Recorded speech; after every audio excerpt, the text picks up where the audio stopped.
Apenas lleva un mes en la Casa Blanca y ya ha revolucionado la política estadounidense. Donald Trump está decidido a imponer su visión a golpe de orden ejecutiva.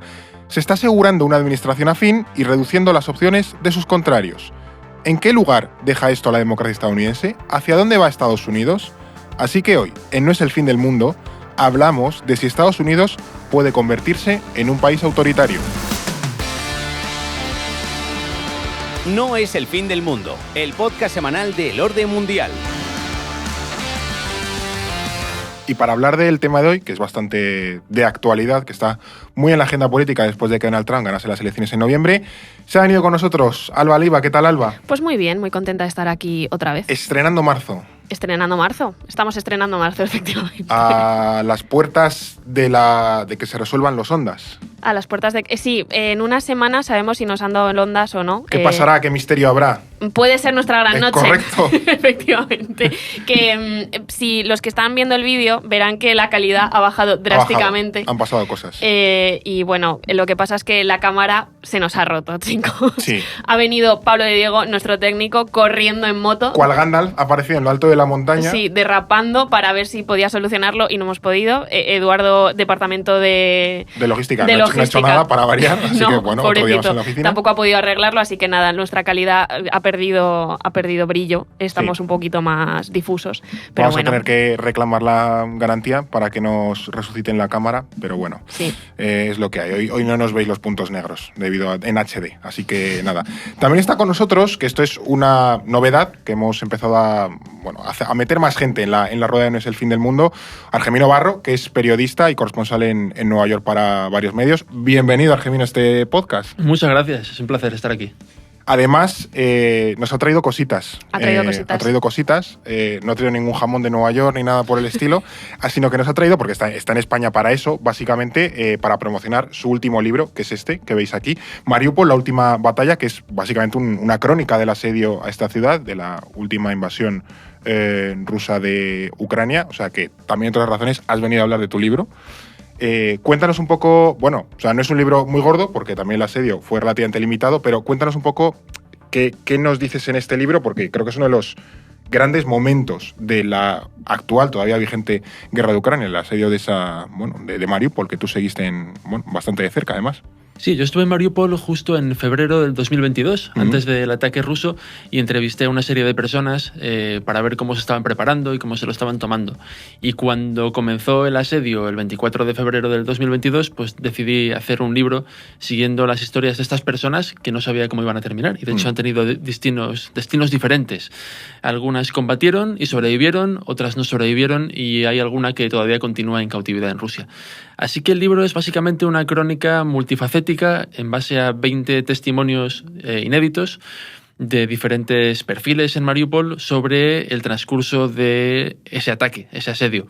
Y entonces aborda el aspecto desde el punto de vista de los civiles, desde el punto de vista de los combatientes y también desde el punto de vista del contexto de la invasión a gran escala y también del contexto histórico de Mariupol. Pero es una crónica relativamente breve, son 200 páginas.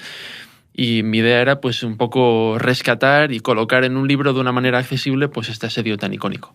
Estoy hablando de memoria. Mariupol es la ciudad que está a orillas del mar de Azov, ¿no? Correcto. Donde fue la famosa batalla de la planta de Azovstal. Que fue eso, un poco stalingradense. Y luego también fue en Mariupol lo del teatro aquel, que había un montón de gente refugiada y le metieron un cebollazo los rusos, que os dijeron que no, que había sido el Espíritu Santo o algo así. O sea, que en Mariupol pasaron cosas bastante bestias. O sea, que no fue un capítulo así secundario. Tal cual. Mariupol tiene una gran importancia para los rusos por 3 razones. La primera es una razón geográfica. Como has mencionado, está en el mar de Azov y está justo en el camino que une Crimea con la Rusia continental. Con lo cual, el primer objetivo de los rusos militar era unir sus tropas de Crimea, en el sur de Ucrania, con las tropas del Donbass. Y Mariupol estaba en medio, como otras ciudades. Así que tenía una importancia estratégica para formar ese corredor de tierra. El segundo elemento es que los rusos y prorrusos intentaron tomar Mariupol en la primavera del 2014 y fueron rechazados, con lo cual se quedó como una espina clavada en el honor militar de los rusos. Y luego la tercera razón es que Mariupol es el lugar donde estaban acantonados los miembros del regimiento Azov, que son utilizados por la propaganda rusa como el espantajo para retratar a Ucrania como un régimen nazi de forma espuria. Si bien en el regimiento Azov, ahora batallón Azov, sí que hay claramente una vena ultranacionalista. Luego les intercambiaron, quiero decir que tampoco no les importaría mucho los nazis que fuesen si luego los liberaron o cambiaron por prisioneros rusos. Sí, tal cual. Liberaron sobre todo a los comandantes por un acuerdo mediado por Turquía, pero todavía continúan combatientes en cautividad. Así que, bueno, esta era la tercera razón. Como uno de los objetivos declarados de Vladimir Putin era desnazificar Ucrania, pues ocupar Mariupol era también un objetivo de gran importancia propagandística. Pues ahí queda. Mariupol, la última batalla, que es uno de los grandes capítulos de la actual guerra de Ucrania. Veremos qué ocurre en el futuro, porque al final es una guerra que todavía no ha terminado. Luego podremos volver a ella, porque la cuestión, el tema que nos toca hoy, que es el de Donald Trump 2.0 y Ucrania, pues estas últimas semanas ha estado bastante en los periódicos, ¿no? Por ver qué ocurre. Pero vamos con lo que nos ocupa hoy, que también Argemino sabe mucho de eso, que es de Estados Unidos, que por eso es corresponsal.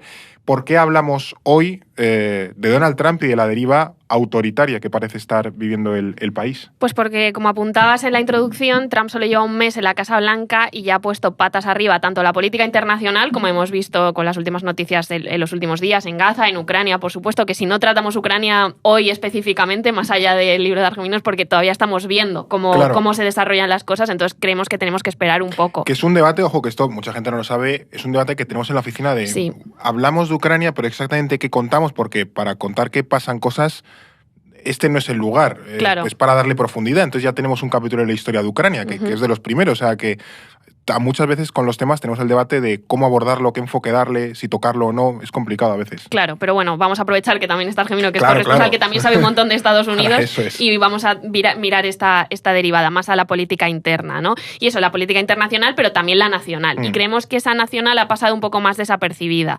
Y hoy, pues eso, nos vamos a centrar en esas políticas nacionales, porque también son muy preocupantes. O sea, leemos noticias como, por ejemplo, los recortes que está llevando a cabo este departamento de Elon Musk, las deportaciones de migrantes, las críticas de antiguos aliados de Trump. Hemos visto, por ejemplo, a John Bolton poniendo tweets diciendo que Trump es lo peor, pero nos cuesta ver hasta dónde ha llegado su impacto, qué está pasando en Estados Unidos, en la calle, cuál es la reacción allí. Entonces, pues eso, queremos aprovechar que tenemos una visión sobre el terreno, para ver qué está pasando en Estados Unidos. También creemos que plantear este debate de ¿está Estados Unidos yendo hacia un régimen autoritario?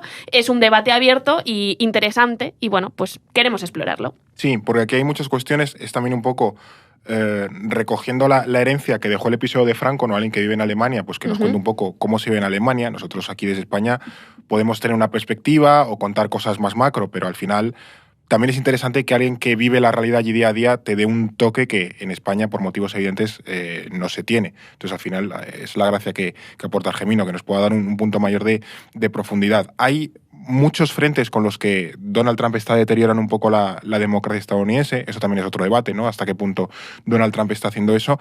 Pero creo que uno de los más claros es la parte institucional. Porque, por ejemplo, Elon Musk ha llegado a la administración, se ha metido en lo del Doge famoso y está planteando recortes masivos. Hace unos días salía regalando una motosierra a Milei, no sé qué, o sea que ya tienen hasta ese juego simbólico. Pero, ¿en qué consisten exactamente los recortes que plantea hacer Elon Musk y amigos en la administración estadounidense? ¿Son preocupantes? ¿Son cosméticos? ¿Es una excusa para ir, no sé, para, yo qué sé, hacer una cortina de humo, para ir por otros temas? O sea, exactamente en qué consisten los recortes. Bueno, Donald Trump es un presidente a todas luces rupturista, tanto en política exterior como en política interior. Y quizás el mayor punto de ruptura que busca es no la reforma del gobierno, como pueden hacer otros presidentes que prometieron en su día una reforma, como Bill Clinton, como Barack Obama, también presidentes republicanos en otros casos, sino una especie de revolución interna, una revolución desde arriba. Y entonces el primer paso es decapitar las agencias del gobierno, también diezmar el cuerpo funcionarial, que es un cuerpo profesional que trabaja con administraciones demócratas y republicanas. Hay gente que lleva 40 años trabajando en el mismo departamento, sea quien sea el presidente, porque el grado de complejidad del gobierno federal es muy alto y desde finales del siglo XIX, principios del XX, sobre todo desde Theodore Roosevelt, pues se ha intentado crear un cuerpo funcionarial que sea apolítico. Evidentemente todas las personas pues somos humanos y tenemos sesgos, pero el esfuerzo de este último siglo ha sido formar ese cuerpo Sí, no es imposible apolítico. gobernar un país si te cargas a todos los funcionarios y tienes que meter a gente nueva en cada cambio de gobierno. Que eso era lo que pasaba antes. Claro. Entonces, claro, eso lo han intentado reformar. ¿Qué está haciendo Donald Trump utilizando a Elon Musk como punta de lanza? Pues diezmar este cuerpo funcionarial, decapitar, como digo, las agencias. 75.000 funcionarios han dejado ya el empleo con esta especie de ERE voluntario de condiciones un poco dudosas que ofreció Elon Musk. Casi 10.000 han sido despedidos y hay planes para despedir hasta el 70% de los funcionarios de determinadas agencias. Este es el primer paso en el que estamos ahora. El segundo paso probablemente sea reemplazarlos por cuadros leales. Estas iniciativas ultraconservadoras de las que hemos oído hablar, especialmente el famoso Proyecto 2025, pero hay otras, el America First Policy Initiative, el Center for American Renewal, todos estos llevan 2 años haciendo listas de personas que pueden tener la capacidad de entrar a trabajar al gobierno, pero que tienen ese sello de lealtad, que han sido personas pues, que a lo mejor a nivel estatal en gobiernos republicanos han demostrado ser trampistas o forman parte de think tanks, y este sería probablemente el siguiente paso, reemplazarlos. ¿Por qué? Porque es posible que Donald Trump tenga la intención de hacer un gobierno a su medida para poder gobernar, como has mencionado antes, con órdenes ejecutivas, sin tener que pasar por el Congreso y sin que le importen lo que digan los jueces. Porque si tienes un cuerpo de funcionarios leales a tu persona y no a la ley, pues puedes gobernar de forma unilateral cargándote la división de poderes. En este proceso de recortes hay que tener en cuenta que hay una extralimitación por parte del Poder Ejecutivo. En Estados Unidos, como es una democracia, hay una división de poderes, de hecho es la democracia moderna original, es el Congreso, el Poder Legislativo, el que tiene la potestad de aprobar los presupuestos y los programas de gasto. Y estos tienen que todos ser... los años hay lío por eso, que no sé tal, y negocian Exacto. y no sé qué. Y el gobierno los tiene que implementar, porque lo ha aprobado el Congreso. Sin embargo, ahora con esta iniciativa Doge, que dirige Elon Musk, de forma extraoficial, ahora lo comento, están metiendo mano en el Poder Legislativo, porque están congelando los presupuestos, están echando a funcionarios, están desbaratando departamentos como, por ejemplo, la Oficina de Protección al Consumidor, como, por ejemplo, la Agencia de Ayuda al Desarrollo. Y entonces, esto se ha denunciado y algunos jueces han detenido estas acciones. ¿Qué han hecho Donald Trump y Elon Musk? Algunas las han recurrido y otras las han directamente ignorado. Con lo cual tenemos el Poder Ejecutivo extralimitándose a costa del Poder Legislativo y a costa del Poder Judicial. Y llevamos poco más de un mes de administración. Con lo cual esto apunta claramente... A ver, Donald Trump es una persona que ya tuvo el poder y no lo quiso abandonar. Mucha gente se olvida de esto. Sí, parece que ha pasado una eternidad, pero no, esto fue hace 4 años. Es decir, en 2016 había el debate, ¿es Donald Trump un presidente con instintos autoritarios? Y ahora es como, esa no es la pregunta. La respuesta es sí. La pregunta es, ¿va a conseguir formar una autocracia en Estados Unidos? De hecho, es que ya, quiero decir, ya lo respondió en su primer mandato. Hay gente que decía no pudo llevar a cabo todas esas ambiciones autoritarias, si queremos, tanto como le habría gustado, ¿no? Porque en el fondo era un recién llegado, todavía esos cuadros, tanto funcionariales como del propio Partido Republicano, pues no estaban tan trampizados como sí que lo están ahora. O sea, le faltaba todavía mucho camino por recorrer. Entonces fue esa propia estructura gubernamental la que le frenó un poco, ¿no? O sea, sus propias capacidades. Pero obviamente él respondió a esa pregunta, como bien dices, yo creo que con el asalto al Capitolio de 2021. Ahí quedó muy claro qué ambiciones tiene, ¿no? Cómo ve la democracia estadounidense, y el problema es que 4 años después, ahora sí que tiene la capacidad y todos los recursos para llegar más lejos. Otra cosa es, y es lo que vamos a explorar a lo largo de este episodio, hasta qué punto puede hacerlo, ¿no? Si todavía hay, pues eso, gente que puede ponerle freno. Y luego también es interesante toda esta idea del recorte institucional, porque en el fondo también sigue una lógica muy del Partido Republicano, ¿no? Más allá de que quitémosle el tinte autoritario, pero esta idea de el Estado o el gobierno federal es una macrocefalia que hay que recortar, hay que minimizar porque quita muchos recursos. En el fondo es algo que los republicanos han defendido, pues a lo largo de muchas décadas, ¿no? De como política central y también darle más peso a los estados, etcétera. Entonces, en el fondo sí que sigue una cierta lógica de congruencia de discurso. El problema es cómo lo está haciendo y qué salvaguardas democráticas se está saltando en el proceso. Y ahí es donde pues, nos rompe un poco más. Claro, esa es la tensión, porque hay un consenso en Washington y en Estados Unidos y es que el gobierno está demasiado hinchado, que hay probablemente casos de desperdicio de recursos, que hay también burócratas que quizás llevan allí demasiado tiempo, las cosas se hacen lentamente. Por ejemplo, en el Pentágono, los contratos que se firman con empresas armamentísticas están inflados y a lo mejor hay un misil que producirlo cuesta $100.000 y son $20 millones, a lo mejor, ¿no?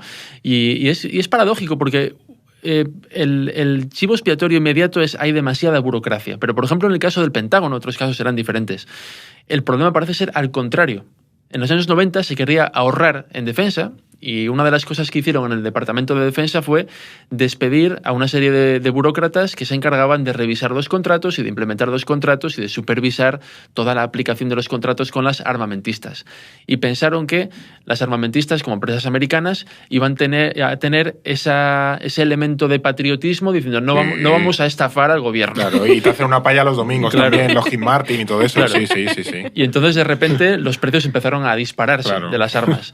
Y claro, ¿qué problema era? ¿Que había demasiados burócratas? No, que no había suficientes para poder coger a las contratistas y decir, oye, esto no puede ser, vamos a aplicar la ley de esta manera, etcétera, etcétera, etcétera. Con lo cual es un paisaje complicado. ¿Qué es lo interesante? Que Elon Musk, por supuesto, de puertas afuera, está hablando de transparencia, de ahorro, de eficiencia, y eso es música para los oídos, primero de los republicanos, pero también de los demócratas y del ciudadano medio. Porque las instituciones, está el trasfondo, que es quizás lo más importante. ¿Quién se querría oponer a mayor transparencia y a un gasto más eficiente del Estado? Pues todo el mundo dice, claro, yo estoy a favor de eso. Claro, sobre todo en un país donde las instituciones tienen un nivel de confianza de la población muy bajo, ¿no? Empezando por el gobierno, el Congreso, los medios de comunicación. Entonces esto suena muy bien, pero no hay un programa para auditar. No hay expertos para auditar, no están tomándose el tiempo para auditar. Por ejemplo, hablan de transparencia, pero Elon Musk desde el principio ha llegado a escondidas, agencia por agencia, se ha introducido, o él o sus leales, de personas que han trabajado con él en el mundo empresarial, y esta famosa cohorte de chavales de entre 19 y 25 años que no tienen ninguna experiencia en el gobierno, y están paseándose sin pases identificativos por las agencias, sin ningún título personal, sin haber sido confirmados por el Congreso, metiéndose en las bases de datos, en los sistemas de pagos, cuestionando a los funcionarios uno a uno. Imagínate que tú tienes 50 años, que llevas 25 en el Departamento de Estado, y te viene un chaval de 20 años, que es ingeniero informático, que no ha acabado la carrera, y te dice, usted, venga para aquí, justifíqueme su empleo. Y de repente esa persona, a lo mejor al final del día, se le ha cancelado el correo electrónico, o se le ha despedido, o se le ha intentado presionar para que deje el trabajo. Entonces no hay transparencia, es una mentira, no hay transparencia. Es un proceso que está haciéndose a escondidas y a matacaballo para que los jueces no tengan el tiempo de reaccionar. Y con todo lo demás igual, hablamos de eficiencia, de ahorro. Bueno, los planes de Donald Trump de gasto y de ampliación de los recortes fiscales que había implementado en la primera legislatura y que continuaron con Joe Biden, pueden sumar al déficit público 7 billones europeos, hablamos de trillions de dólares en los próximos 10 años. El ahorro del gobierno, por mucho que recortes, no va a superar el billón de dólares, siendo muy, muy, muy ambiciosos. Entonces, no se va a ahorrar tanto. Es simplemente otro programa. Hay un memorándum de la CIA muy interesante que han rescatado en los últimos días del año 1980. Sobre la revolución. La CIA en los 80, ¿eh? Claro, la CIA en los 80. La CIA me da que va a quedar bien en los 80. Que ojo a lo que se viene. Wow. Sobre Irán. Revolución Islámica, años 79, en los 80, claro, pues el régimen de los ayatolás está consolidando. ¿Y qué hace el régimen de los ayatolás? Decapitar las agencias del gobierno del Shah en un primer paso y luego despedir a los funcionarios y reemplazarlos por acólitos a la Revolución Islámica. Y entonces uno lee el memorándum de la CIA del año 80 y se parece mucho a lo que está pasando a día de hoy en Estados Unidos, ¿no? Y es preocupante porque lo que cuenta Elon Musk, como ha sido un empresario con mucho éxito, en muchas facetas, al César lo que es el César, pues tiene ese grado de legitimidad. Y mucha gente fuera, incluso de Estados Unidos, pues lo toma al pie de la letra. Y dice, no, en realidad es la eficiencia, sacan la motosierra por el bien de todos. Van a consolidar el poder y están destrozando el gobierno hasta el punto de que están despidiendo a gente y la tienen que volver a contratar. porque han despedido, por ejemplo, a mucha gente en la administración de seguridad nuclear y a los pocos días han tenido que recontratar a 300 altos funcionarios. Porque hay muy poca gente que sepa hacer ese trabajo. Claro. Esto es como una especie de guerra antiintelectual contra el experto. ¿Qué sabe el experto? Si yo soy Elon Musk y sé absolutamente de todo y puedo meterme en el gobierno y empezar a decapitar y cambiar y despedir a gente con experiencia, porque estos burócratas no saben nada, ¿no? Es como el triunfo absoluto de la antipolítica, ¿no? De esta idea de que es muy antipolítica, de para qué sirve el político, ese político que simplemente es un chupasangre, que ansía el poder, no sabe hacer nada y simplemente mira para sí mismo. Y en el fondo, ¿no? O sea, es mucho más complejo que eso, desde el político hasta el burócrata. Ahí hay un expertise que hay que reconocer y que es necesario. Pero esta idea del empresario como mejor gestor, que encarnan de una forma muy clara Elon Musk, pero también el propio Donald Trump, ¿no? Para mí Donald Trump es la persona que mejor ejemplifica esa idea. Vemos cómo luego se materializa pues ya en las instituciones y en las decisiones y en el hacer política del día a día, ¿no? De hasta qué punto eso puede ser problemático en instituciones pues como lo que tú mencionas, ¿no? La agencia de nuclear. Ostras, es que hace falta expertos que controlen de esto, como hace falta expertos en otros departamentos de Estado que pueden sonarnos muy aburridos y muy ineficientes, pero que una banda de empresarios o ingenieros sin experiencia no van a solucionar nada. Pero claro, ahí vemos también ese problema que ha tenido la política estadounidense y las instituciones en todo este periodo, en estas décadas, de haber perdido legitimidad, de una mala imagen ante el ciudadano, de que pueda venir Elon Musk y decir, oye, soy mucho más eficiente porque lo digo yo, porque tengo una empresa espacial muy exitosa, y nos parezca eso mejor que décadas de sistema institucional que ha ido funcionando. Sí, ¿no? A mí hay un tuit que me hizo mucha gracia, decía el tuit: hay que gestionar el gobierno como si fuera una empresa, hay que tocar el piano como si fuera una guitarra y hay que montar en bici como si fuera un coche. Claro. Es decir, son cosas distintas. Y eso, por ejemplo, lo decía mucho Barack Obama. Dice, yo estoy harto que me venga el empresario, el CEO de Apple, y me diga, hay que implementar la eficiencia de la empresa. Dice, es que el gobierno no es una empresa. El gobierno también da de comer, da sanidad, paga la seguridad social, se encarga de la defensa, se encarga de las fronteras, se encarga de una serie de cosas que no tienen nada que ver con el beneficio. Evidentemente, claro, hay que tener en cuenta el coste-beneficio, hay unos presupuestos, hay unos límites, pero no es producir beneficios para la Junta de Accionistas. Es otra cosa distinta. Totalmente. Y lo interesante aquí es que, claro, todos estos recortes y purga, porque al final tiene un toque macartista, también se traslada a lugares muy sensibles como el FBI, Departamento de Justicia, Reserva Federal, que también hay una clara pelea ahora entre Trump y Jerome Powell, ¿no?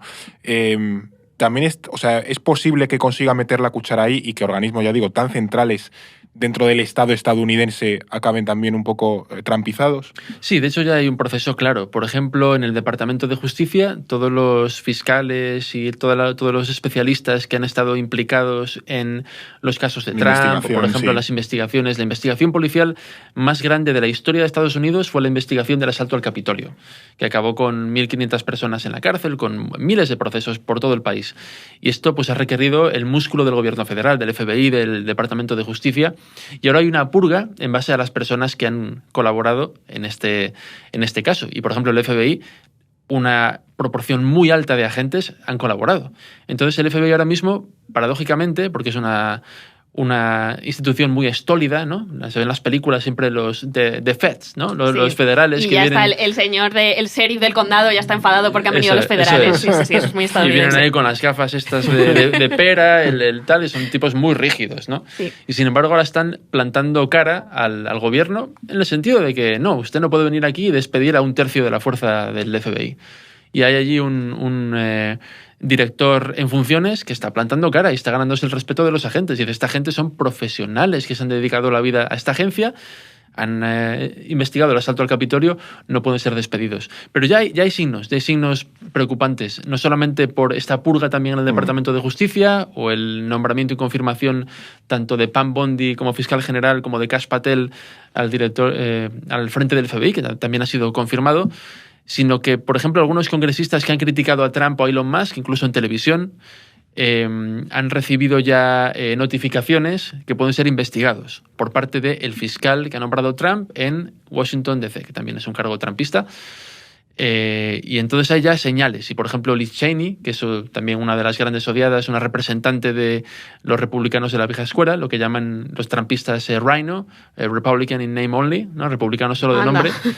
Hija del vicepresidente con Bush, ¿no? Tal cual, que es por supuesto la más perfecta encarnación del Deep State. Claro. Sí. Claro. Y ya un comité de la Cámara de Representantes ha iniciado ya unas pesquisas para saber cómo podrían investigar a Liz Cheney, que ha sido indultada de forma preventiva, como tanta gente como Joe Biden, pues esta es otra. La última acción de Joe Biden como presidente de Estados Unidos, el 20 de enero, antes de la investidura de Donald Trump, fue indultar de manera preventiva a su familia. Ya no hablamos de Dr. Fauci, que ya lo había indultado. Sí, fue sonado lo del hijo, claro. Sí, que en el fondo fue una cosa que le dejó muy mal, ¿no? De cara al público. Estaba feo. Está feo. Quedó como casi que le regaló el argumento a Trump y al Partido Republicano. Pero ahora, claro, tenemos que ponerlo un poco. O sea, no, sin justificarlo.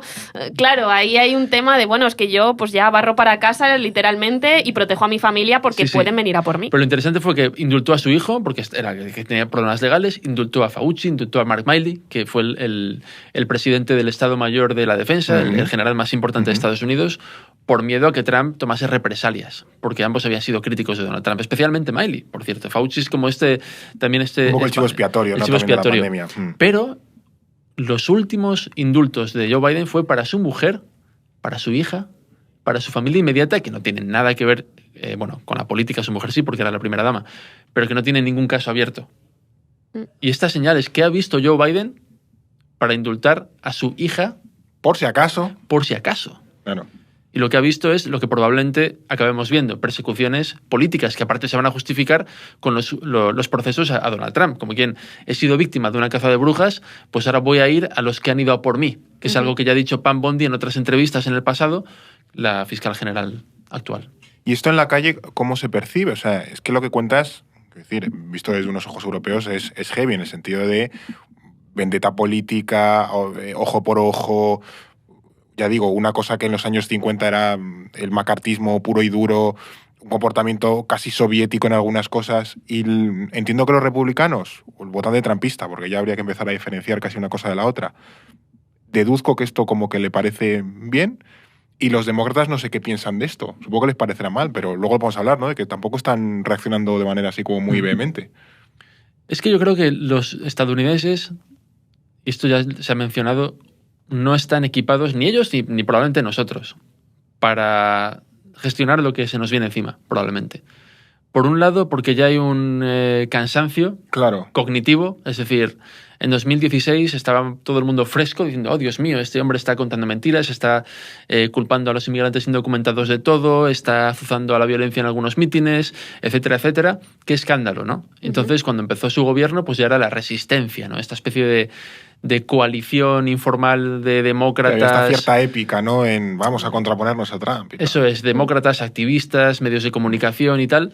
Y había esa energía en las calles, en las redacciones. Y ahora, sin embargo, hay un cansancio, hay una resignación, porque Donald Trump en 2016, mucha gente decía, no nos representa, es simplemente un cabreo pasajero, es una perrencha, es una rabieta del pueblo americano porque está cansada con la forma en la que se hacen las cosas. Parecía también casi un fallo del sistema, ¿no? Te lo contaban así, de esto no tendría que haber pasado y bueno, luego no sé, todo se restablecerá como quien apaga un ordenador y volveremos a lo que teníamos antes, pero Trump es un fallo del sistema y creo que la victoria de Biden dio en un principio esa sensación de, vale, bueno... Volvemos al carril. Volvemos al carril. Pero claro, luego vimos, inmediatamente después, enero de 2021, vimos que no, que luego 4 años después iba a tocar dar la batalla otra vez. Sí, de hecho, Biden siempre se ha referido al movimiento Trump como la fiebre maga.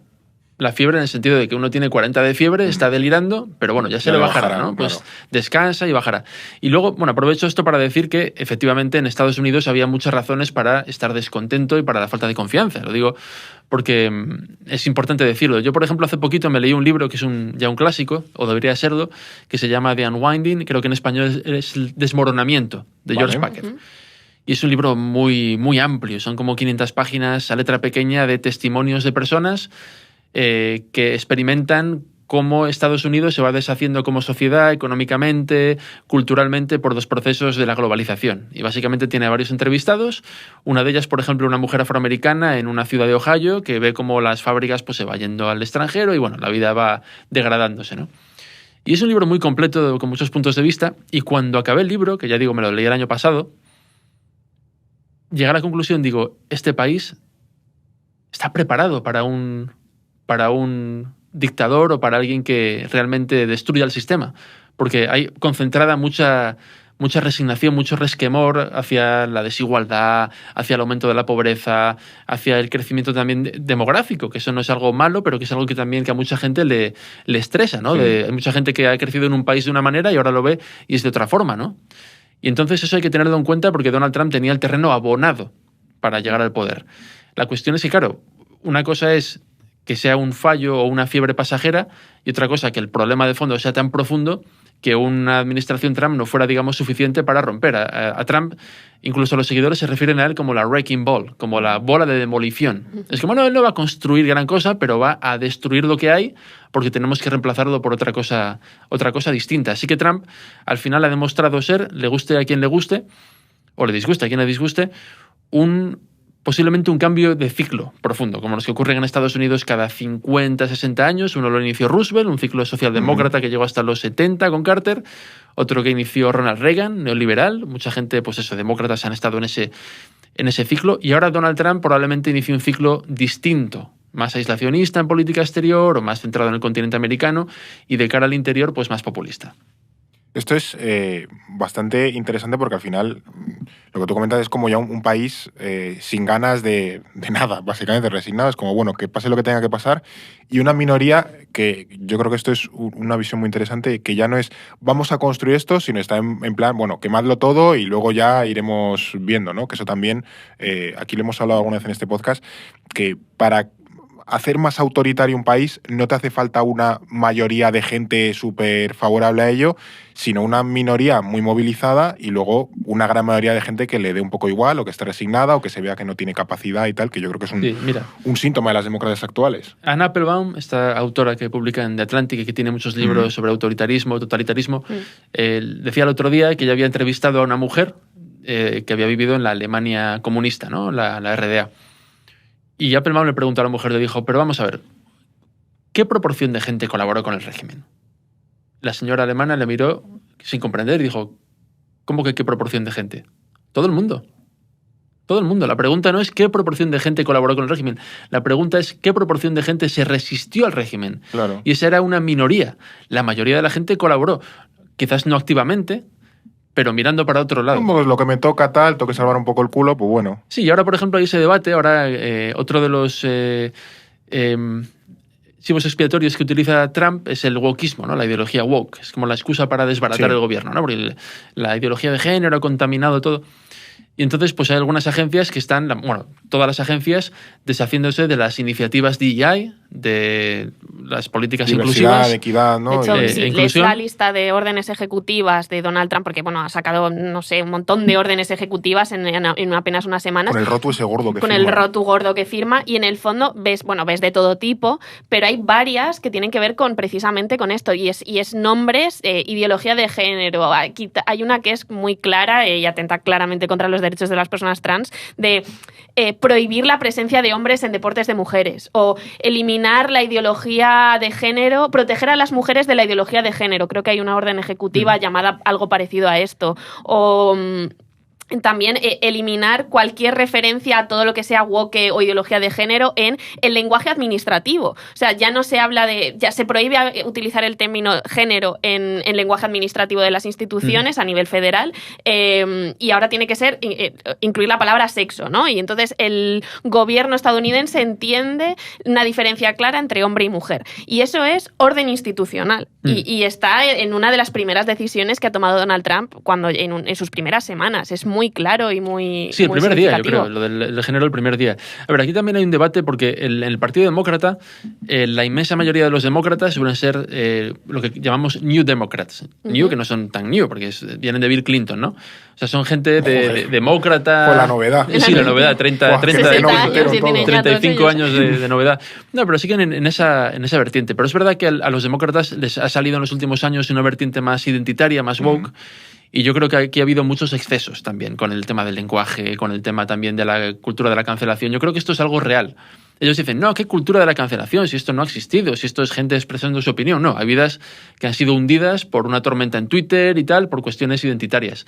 Entonces hay una parte de preocupación y de verdad en estas políticas también radicales y reaccionarias. Es decir, pues una persona no es que tú seas un trabajador o una persona cultivada o no cultivada, o rica o pobre. O sea, hay una serie de elementos que nos componen. Y sin embargo, esta ideología lo reduce al fenotipo. Si tú eres afroamericano, eres de una manera, punto final, se acabó. Todo lo demás da igual. Eres afroamericano, entonces eres víctima, se acabó. Da igual que te haya ido bien en la vida, que tengas un casoplón, que seas médico, que también ocurre. Evidentemente, estadísticamente no es tan común como en otras etnias, pero es una reducción y eso ha cansado mucho incluso a las minorías. Es decir, ¿por qué Donald Trump ha tenido las mejores proporciones de voto que ningún republicano entre las minorías? En más de 30 latinos, años. Por ejemplo, en Florida lo petó, por ejemplo. Claro, y los hombres latinos votaron por él en su mayoría. Mujeres latinas, más del 40%. Asiáticos, 47%. Esto nunca se había visto en un republicano.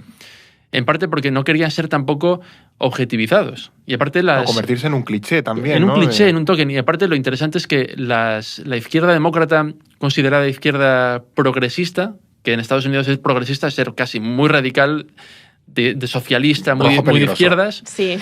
Es según una encuesta así muy completa que se hizo hace unos años, un 8% del electorado. Y cuando miramos la composición étnica y la composición de poder adquisitivo de este 8% de extrema izquierda, o casi de extrema izquierda, vemos que son los más pudientes de todo el espectro político, más que los demócratas moderados, que los republicanos moderados, que los que apoyan a Trump, y los más blancos. Solo después de la extrema derecha. Es como los que están con la palabra afroamericano y mujer y latino y tal, la mayoría son blancos. Entonces mucha gente ha dicho, basta ya de que me utilicéis para vuestros programas ideológicos, basta ya. Y los republicanos, claro, han utilizado esto y ahora es lo decimos otra vez, el chivo expiatorio para desmantelar el gobierno y para prohibir, pues lo que tú dices, ya no solo el decir género, sino decir todo lo que tenga que ver con el clima, todo lo que tenga que ver con inclusión, porque luego hay programas que evidentemente practican discriminación positiva, que son buenos para las minorías, que son razonables, que equilibran la balanza. O sea, que todavía los datos señalan claramente que en Estados Unidos existen todavía brechas en términos raciales, que bueno, que ahí está la crítica de hasta qué punto ya el propio, cómo criban en Estados Unidos el tema del registro, ¿no? Que tengas que decir tu etnia o raza y demás, ya es bastante creepy, pero bueno, que todavía existen brechas, por ejemplo, entre los afroamericanos, que son más pobres en promedio, etcétera, etcétera, o los latinos, pues bueno. Sí, hay una serie de cosas por supuesto, a abordar y se abordan. Solo que, claro, el problema es que han tenido los republicanos en la palabra woke, en todos estos ejemplos más extremistas, la excusa que necesitaban para desmontar no solo eso, sino todo lo demás. Claro. Y esto luego también lo hemos esbozado, ¿no? con Liz Cheney, la hija de Dick Cheney, el vicepresidente de Bush, hijo, que estaba muy cascado. En el funeral de Jimmy Carter se le veía ya Bush hijo estaba ya... dices, uy, qué mayor está. ¿Quién es el señor? Es Bush hijo. Es Bush hijo, ¿sí? Y dices, ostras. Sí. Pero también un poco cuál es el feeling del partido republicano. En este podcast hemos hablado, de hecho, tenemos episodios de la trampización del partido republicano, pero, por ejemplo, precisamente con el tema de Ucrania, se está viendo como que quedan núcleos de resistencia, aunque sean un poco aislados, pues John Bolton, creo que fue Mike Pence también el que puso un tuit diciendo, a ver, relaja un poco. También todavía queda ahí una pequeña guerra en el Partido Republicano del trumpismo contra las bolsas de resistencia de las familias tradicionales y que como que todavía no se termina de cerrar eso. Bueno, John Bolton y Mike Pence no están en el gobierno, no tienen ningún cargo, ni en el Congreso, no tienen ningún cargo. En el Congreso, por ejemplo, lo de Ucrania se ha tocado una fibra sensible, porque muchos republicanos, la gran mayoría, son halcones en sentido militar, frente a Rusia, ¿no? Un poco valedores de las luchas de la Guerra Fría y demás. Pero, sin embargo, los republicanos han criticado a Donald Trump en estos últimos días o semanas con la boca pequeña. Por ejemplo, John Thune, que es el jefe de los republicanos en el Senado, el líder de la mayoría, él ha sido de los principales defensores de la ayuda a Ucrania durante 3 años y, sin embargo, con Trump no le ha criticado. Dice, bueno, dejemos margen de maniobra para el presidente, ¿no? A pesar de que él llamó dictador a Zelensky, ha hecho una serie de declaraciones. 100 días de cortesía, como cuando ganas unas elecciones. Total. Sí, y ahí también se ve que tienen miedo a hablar. Porque tienen miedo a hablar por 3 cuestiones. Una, que Donald Trump sigue siendo muy carismático, tiene el control de las bases, aunque las bases no representen a todo el partido, representan a un 40-50%, que es suficiente para poder destruir tu carrera política. Porque, por ejemplo, en la Cámara de Representantes hay elecciones cada 2 años. Sí. Y entonces hay también primarias cada 2 años. Y si Donald Trump decide que tú no estás a la altura de sus expectativas, pues puede apoyar a alguien que te desafíe en las primarias. Y su apoyo y su bendición tienen mucho valor dentro del Partido Republicano. Y luego aparte tenemos a Elon Musk, que hace lo mismo, utiliza el megáfono más grande del mundo, que es X, la antigua Twitter, para poder arrasarte, y además puede financiar con su inmensa cantidad de dinero campañas republicanas en las primarias para destruirte, con lo cual tienen instrumentos para tener a los republicanos en vereda. Y luego una tercera razón es que hay una parte de las presiones de las bases trampistas que no se ven y que son también amenazas a tu vida y a tu familia. Evidentemente es una minoría de las bases trampistas, pero esto ocurre. Cuando Donald Trump o Elon Musk te señalan públicamente y dicen tú no eres un republicano, tú eres un traidor o tú tal, un 1% o un 0,1% de la gente que los escucha y los sigue te va a encontrar. Que a lo mejor tienes 10 rifles de asalto en casa. Claro, y te va a amenazar. Ya. Y esto pasa muy a menudo, con lo cual hay republicanos también que tienen miedo en este sentido. O sea que la trampización del partido ha sido... Claro, o sea, no es solo esta lealtad al presidente por puro convencimiento que existe, ¿no? Y está claro, y ahí hemos visto ese proceso dentro del Partido Republicano, sino también la autocensura por miedo. Y ese clima de miedo entre los que, bueno, pues no tienen por qué estar de acuerdo con tus medidas concretas o incluso con tu figura o con la deriva del partido, pues ya dicen, bueno, vamos a sobrevivir y a capear el temporal y a pasar lo más desapercibidos posible porque nos puede afectar directamente. Entonces, y además, si estamos dentro de un partido que gana, arrasa y gobierna, pues tienes todavía más motivación para no posicionarte mucho, ¿no? Como que se crea una cámara de eco muy, muy perjudicial, realmente. Sí, hay un politólogo llamado Javier Corrales que está especializado en Venezuela. Y el otro día sacó un hilo de Twitter muy interesante, de X, en el que decía pues como una democracia se puede socavar desde dentro, ¿no? Y él ponía pues varias reglas. Decía pues amenazas a los periodistas, demandas a los medios de comunicación, socavar la división de poderes, como decíamos antes, etcétera, etcétera. Y una de ellas era transformar el partido en una maquinaria que siempre aprueba todo lo que dice el líder, es decir, básicamente castrar la voluntad política diferente de los congresistas. Porque en Estados Unidos, por ejemplo, ocurre que durante muchos años pues las elecciones había un margen de maniobra. Es decir, Reagan, por ejemplo, ganó en 49 de los 50 estados. Es una victoria arrolladora. Sí, arrasó. Sí. Claro, entonces eso te dice que en muchos estados pues había un margen de maniobra, había votantes que podían votar republicano un año, demócrata otro, en función un poco del candidato. Sí, el famoso independiente, ¿no? Que basculaba entre uno y otro y tal. Y ahora mucha gente continúa llamándose independiente, pero está la teoría de que es un autoengaño. Son de centro. Claro, que todo el mundo soy independiente. Es como, no. Tú tienes una visión, probablemente republicana, pero no, es un poco más, soy racional, soy un votante lógico. El sentido común. Sentido común. Esto va más allá de Estados Unidos, se oye mucho la idea de, yo el sentido común, yo voto según el sentido común. No, tú votas de acuerdo a unas ideas y son diferentes de otras, ¿no? Y no pasa nada tampoco. Claro, es un poco la mayoría silenciosa, ¿no? Eso claro. es, sí, todos esos términos. La España que madruga, un poco, ¿no? Bueno, podemos ir enumerando tópicos. No voy a decir que esté mal visto, pero sí que a lo mejor en un sector del electorado hay como cierta reserva a decir, no, es que a mí me gusta Trump.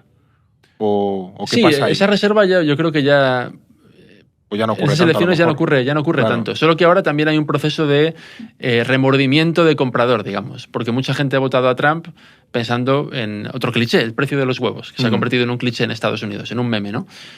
Y sin embargo, algunos están viendo cómo se está empezando a tocar pues algunas prestaciones sociales, o la seguridad social, o el Medicare, o el Medicaid. Y dice, no, yo no voté por esto.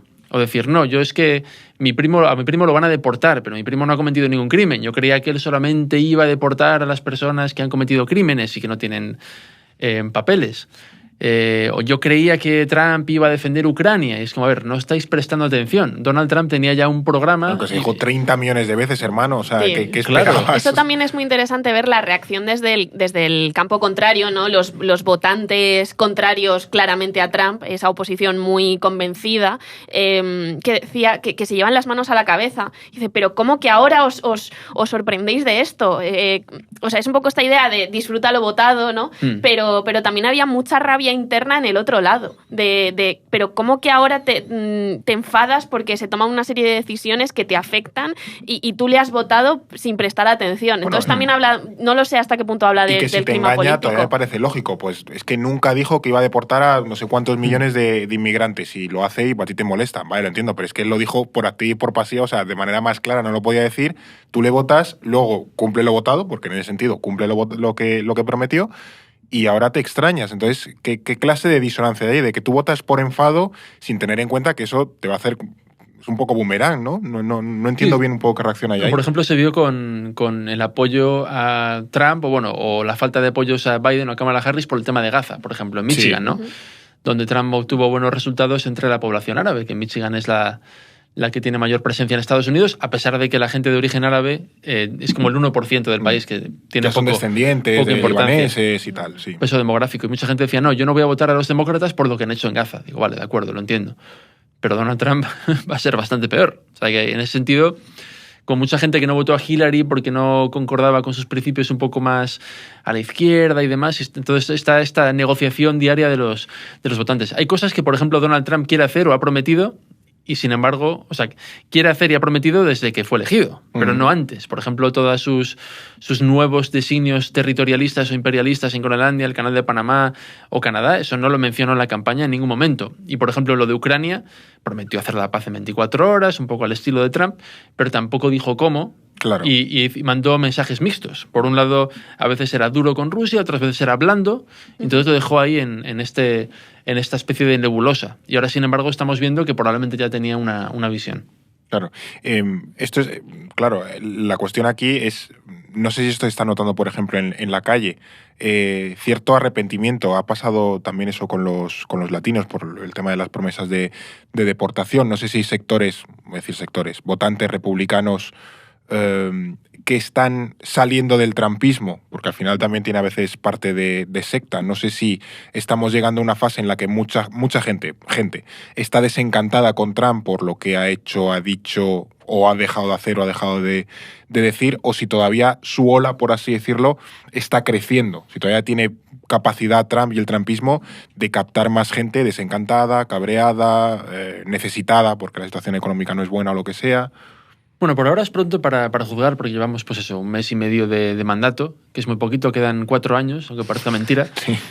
Sí, como que duele un poco, ¿no? Sí. De 4. Llevamos 1 mes y ya estamos volviéndonos locos. Nosotros lo decimos, tenemos trabajo 4 años. Trabajo tenemos, ya está. pero uf. Es lo único bueno que podemos sacar de ello. Entonces, por ahora, pues vemos un poco comentarios aislados, pues con Ucrania, pues algunos están decepcionados, o con el tema de los recortes, pues no los acaban de entender al 100%, pero Donald Trump está muy fortalecido. Y lo que mencionaste antes, Alba, por ejemplo, que perdió las elecciones, bueno, en el primer mandato no tenía ese poder, etcétera. Y aparte, para él los planetas como que se han alineado, porque si hubiera ganado las elecciones en 2020, hubiera tenido que pasar 4 años remendando las cuentas por el COVID, poniendo al país otra vez en pie, como ha hecho Joe Biden, pues aquí y allá, programas sociales, ayudas, prolongar determinadas iniciativas, y luego ya hubiera llegado 2024. Sin embargo, con esta pausa, ha tenido 4 años para planificar, para reforzarse, y sobre todo han tenido 4 años sus aliados ultraconservadores, como la gente del Heritage Foundation y todos estos proyectos que mencionamos al principio. Han tenido tiempo de organizarse, de escribir decretos, de preparar las leyes, de formar aliados. Y Joe Biden y Kamala Harris, al mismo tiempo, han hecho una serie de cosas que han llevado también a su caída, ¿no? Por ejemplo, Joe Biden, cuando él anunció campaña de reelección en abril del 2023, me acuerdo perfectamente, mucha gente dijo, ¿qué? Sí. ¿Que te vas a volver a presentar? Primero, sugeriste o prometiste que iba a ser un mandato, que ibas a ser el hombre que restablecería la normalidad, ¿no?, en Estados Unidos, y que luego pues ibas a pasar la antorcha. Y segundo, todas las encuestas dicen que el 75-80% de la población, lo cual implica a una buena proporción de demócratas, no quieren que te presentes porque ven que estás demasiado mayor, que es algo que ve todo el mundo. Y tercero, ha habido operaciones internas en el Partido Demócrata para evitar un proceso de primarias justo. Por ejemplo, las primarias, la votación en las primarias empieza siempre en Iowa, en los caucus, y luego va a New Hampshire. Y son lugares donde, cabe la posibilidad de sacar a un candidato nuevo. Sin embargo, lo cambiaron para empezar en South Carolina, en Carolina del Sur. ¿Por qué? Porque es un bastión pro-Biden. Claro. Porque tiene allí una red clientelar y tiene también una serie de apoyos que le dieron la victoria, por cierto, en las primarias del 2020. Entonces, lo movieron ahí ¿para qué? Para cortar de raíz posibles candidatos a las primarias. Entonces, hay una serie de cosas que son también un poco antidemocráticas dentro de la filosofía americana de las primarias. Y luego otro elemento, Kamala Harris, que ha sido una vicepresidenta la más impopular de la historia reciente. Con lo cual había ahí una serie de factores que no entusiasmaban ni mucho menos a los demócratas o a la gente más, a los independientes que puedan quedar. Y entonces todo se ha alineado para la vuelta de Donald Trump. Y Donald Trump ahora se siente como un rey, como él mismo ha dicho, con esa portada de Trump, en una revista como Time, con el Long Live the King, ¿no? Larga vida al rey. Y él se siente realmente como un rey. Y bueno, lo que dijo de... ¿Cómo era? Quien salva a su país no viola ninguna ley. Sí, es verdad, eso lo dijo. Sí, él realmente se cree que ha pasado de ser un presidente de una república a un emperador. Claro. Sí, a un mesías casi a veces, parece. Que me he venido aquí a salvar, tengo la visión del Estados Unidos que va a ser grande de nuevo, ¿no? O recuperar esa edad dorada. A mí también me parece interesante esta idea de los demócratas como responsables de la vuelta de Trump, o en parte responsables de la vuelta de Trump. Hay muchos factores, pero uno de ellos es el fracaso del Partido Demócrata, el fracaso de la administración Biden y un ensimismamiento del partido que no es capaz de leer bien a su país, ¿no? Y lo que demanda la gente, por dónde van los tiros, cuál es ese sentimiento, ¿no? Parecen aislados en esa burbuja y claro, ahora tienen 4 años para repensar. Y también era interesante, nada más, pues cuando Trump ganó las elecciones, que nosotros lo vivimos aquí en este estudio 9 horas. Esta noche. Poco después era muy interesante el anuncio o un escrito de una declaración de Bernie Sanders diciendo, claro, es que él decía, claro, es que los demócratas, el Partido Demócrata se ha olvidado de los trabajadores estadounidenses, pues asumiendo que no han sabido mirar. Ahora, claro, para mí una de las grandes preguntas es, ¿van a ser capaces de reconstruirse no ya en 4 años, sino en 2? Porque en 2 años tenemos las midterms y ahí podrían recuperar cierto peso en la pata legislativa, en el Congreso estadounidense. Entonces, ¿en 2 años les da tiempo? A mí es algo que me genera duda, la verdad. Sí, es una excelente pregunta. 2 cosas. Primero, Estados Unidos ha tenido un ciclo progresista muy amplio, que ha tenido, digamos, su epítome en Barack Obama, que era como el sueño hecho realidad de cualquier progresista, un tipo muy bien hablado, muy educado, afroamericano, mestizo, con una experiencia internacional, etcétera. El carisma hecho persona, el carisma, etcétera, ¿no? Entonces, como que se dejaron llevar, se dejaron embelesar por esa figura, ¿no? Sí, que luego fue una gestión de mierda, pero bueno, cosas que pasan. Sí, fue una gestión muy efectista también, muy sobre Obama y lo molón que era, pero luego en cosas tangibles, Obama tampoco hizo unas cosas muy revolucionarias. Fue muy lo que llaman en Estados Unidos vainilla. Claro. Fue muy vainilla. A nadie le disgusta un helado de vainilla, pero tampoco es un helado de chocolate. Pero tampoco es lo primero que vas a pedir cuando vas a la heladería. Claro, es muy vainilla. Y entonces los demócratas están muy obsesionados. Los demócratas, en la cabeza de un demócrata siempre hay marchas en la calle. Hay 2 elementos: marchas multicolores, de gente de todas las razas, no caminando a cámara lenta con el color. Es Martin Luther King redivivo, ¿no? Selma. Y luego también la idea del presidente, ¿no? Está Martin Luther King en las calles y luego está Kennedy, ¿no? El presidente también, el nuevo futuro. Y se mira mucho el ombligo, ¿no? Y los republicanos, sin embargo, dicen, sí, muy bonito. Eso para las pancartas está genial. Pero nosotros vamos a hacer una cosa, vamos a tener una infraestructura a nivel estatal, a nivel local, y cuando un presidente republicano sea elegido, va a tener ya el programa. Y dice, no, usted, presidente, no piense, tranquilo. Tiene aquí los decretos, firme, y ya está. Es mucho más pragmático. Y entonces ellos tienen, los republicanos, una red de medios de comunicación pequeños, de radios, que tienen mucha influencia.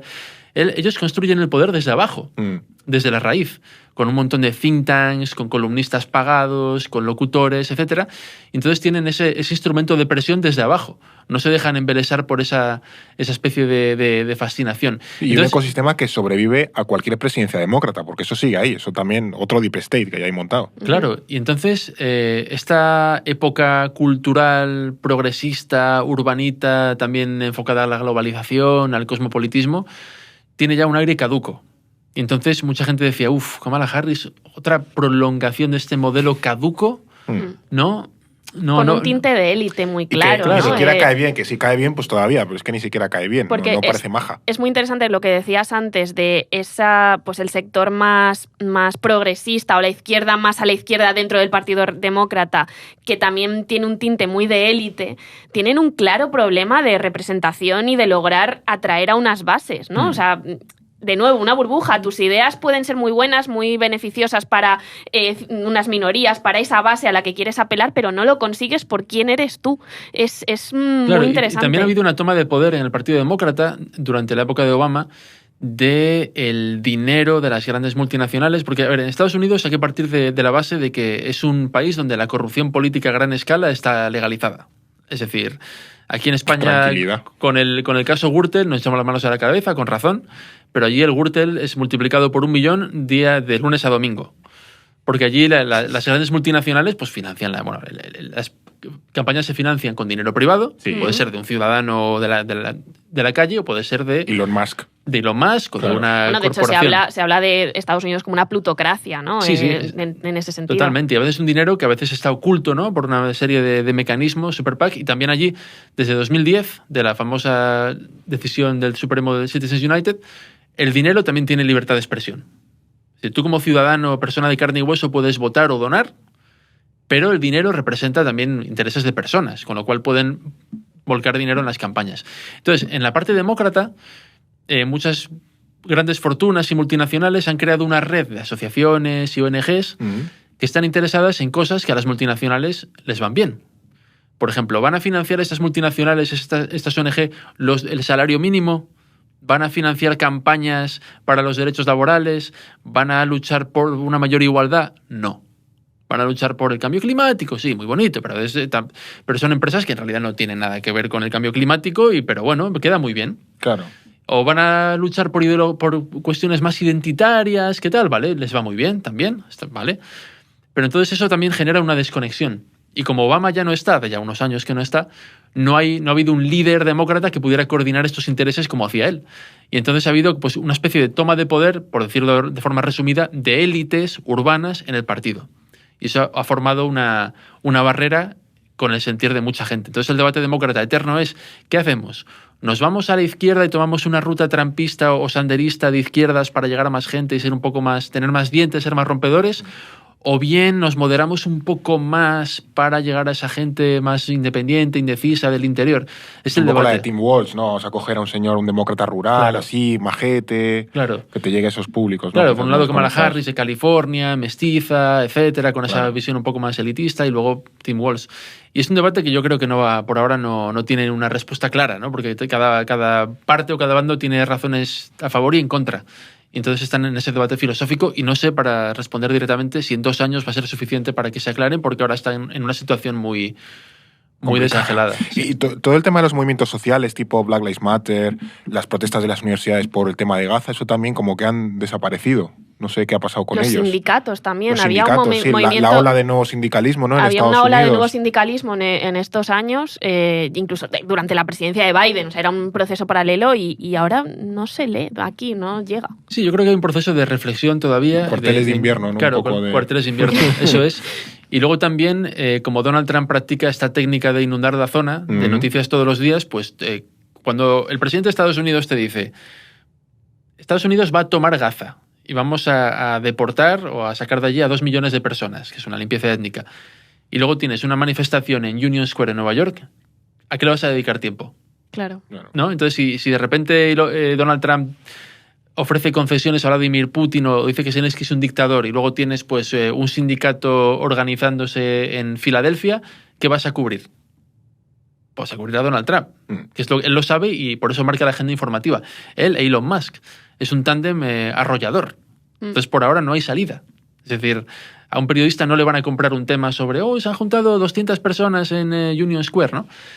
Y entonces ellos utilizan esta capa de anuncios escandalosos, que pueden tener también una parte de verdad, de intención real, y por debajo tenemos a Elon Musk desmantelando el gobierno y tenemos también ataques a medios de comunicación, demandas, y también una protesta de la izquierda que todavía es pequeña y que todavía no ha encontrado un hueco en los medios. También era interesante, ahora que mencionas lo de los medios, por mencionarlo rápidamente, antes hablábamos de esa presión dentro de pues tanto a al Partido Demócrata como a los propios republicanos que pueden ser más críticos o contrarios a Donald Trump, ¿no? Pero esa presión también se ve en los medios. Pues te planto una demanda por difamación. Has criticado a Donald Trump, has cubierto el asalto al Capitolio de una forma muy crítica, pues demanda al canto. Y entonces también eso fomenta una propia autocensura en las cadenas de prensa, ¿no? En las cadenas de los medios. No es solo que Elon Musk tenga uno de las plazas del pueblo de la comunicación y pueda fomentar ciertos discursos, sino que en los medios que pueden seguir siendo independientes o ajenos a tu cuerda, ya ejerces una presión muy clara por esa vía. Y eso es problemático. Sí, también. De hecho, él ha prohibido el acceso de Associated Press, que es la agencia más grande de Estados Unidos y es un poco la información primaria que recibimos en todo el mundo. Periódicos en España, en cualquier lugar, reciben información en bruto de AP. Y por no querer hacerlo de Golfo de América. Claro. Por no querer cambiar ese nombre, exactamente. ¿sabes? Eso le picó y ya dijo, pues a la fuera. Claro, CNN ya está fuera del Pentágono. Sí. Y es posible que vaya continuando esta purga y luego las demandas. Por ejemplo, ha demandado a ABC News, ha demandado a CBS con cosas que son fácilmente defendibles por ambos medios, según juristas consultados, ¿no? Pero, sin embargo, llegan a un acuerdo y pagan un dinero para evitarse problemas, porque en Estados Unidos un juicio te puede arruinar, aunque seas una gran cadena, porque es muy caro, los abogados son muy caros.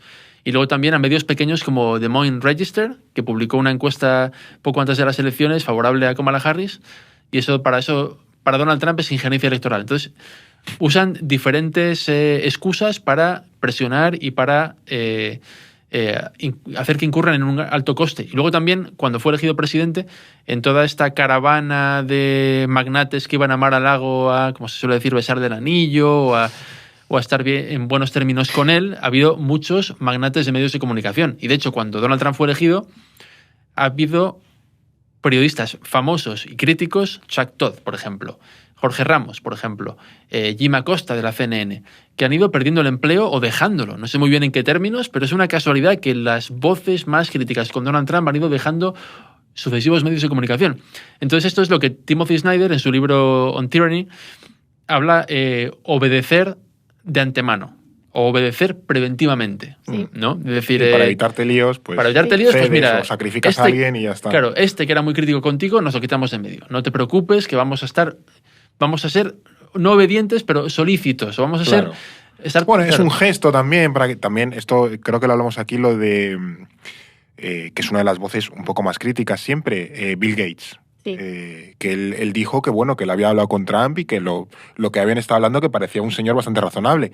Bill Gates, que es el ala más progresista de Silicon Valley, evidentemente Google y tal, ya directamente anda el bandazo, Meta y tal, han dicho sí, estamos contigo, vamos a quitar las políticas de ahí y fuera, ¿no? Pero que hasta Bill Gates, supongo que para quitarse el lío, dijo, bueno, pues no parece tan mala gente. Sí, todo el mundo dice lo mismo, ¿no? He estado con él y la verdad que tiene unos planes muy precisos, qué buenas ideas. muy tal. ¡Qué majo! Qué majo. Claro. Sí. Luego también una cosita muy rápida. Claro, como estoy ahora cubriendo a Donald Trump en el segundo mandato y está desatado con esta serie de cosas, mi imagen como periodista se resiente. Porque entonces la gente dice, tú eres un activista, te has convertido en un activista anti-Trump, estás muy sesgado. Te paga USAID. Claro, y digo, pero vamos a ver, yo cuento lo que hay, los hechos, pero también tengo que dar una interpretación, porque pasan tantas cosas que hay que atarlo en un relato. Y el relato con Donald Trump es que va a intentar convertirse en un autócrata. El debate es si lo va a conseguir o no. Claro. Entonces estamos ahí. Pero es complicado porque Donald Trump es una tormenta de fango andante. Entonces, cuando tú te acercas a él como periodista y lo cubres, te manchas. Porque él miente, todos los días miente en cantidades industriales. Los políticos mienten, pero él es algo que no se ha visto nunca. Entonces el periodista dice, ha mentido. Eso ya te posiciona. Y entonces llega un lector y dice, claro. ¿pero cómo que ha mentido? ¿Pero tú eres periodista o eres activista? Digo, pero vamos a ver, te estoy diciendo lo que ha mentido. ¿Qué puedo hacer? ¿Cuál es la alternativa? ¿Decir es un político normal? ¿Continuamos en el esquema tradicional izquierda-derecha? La derecha es mala, pero la izquierda es mala también. La derecha es buena, pero la izquierda también es buena. Vamos a intentar pensar un poco, adaptarnos a la situación actual, que tenemos a un presidente que no es como ningún presidente que haya tenido Estados Unidos en su historia. Así que vamos a tener que ser un poco originales. Y lo que está pasando es esto, que mis crónicas pueden no ser correctas siempre, pero hay que elevar un poco, añadir un elemento de ojo, que esto no es normal, ojo.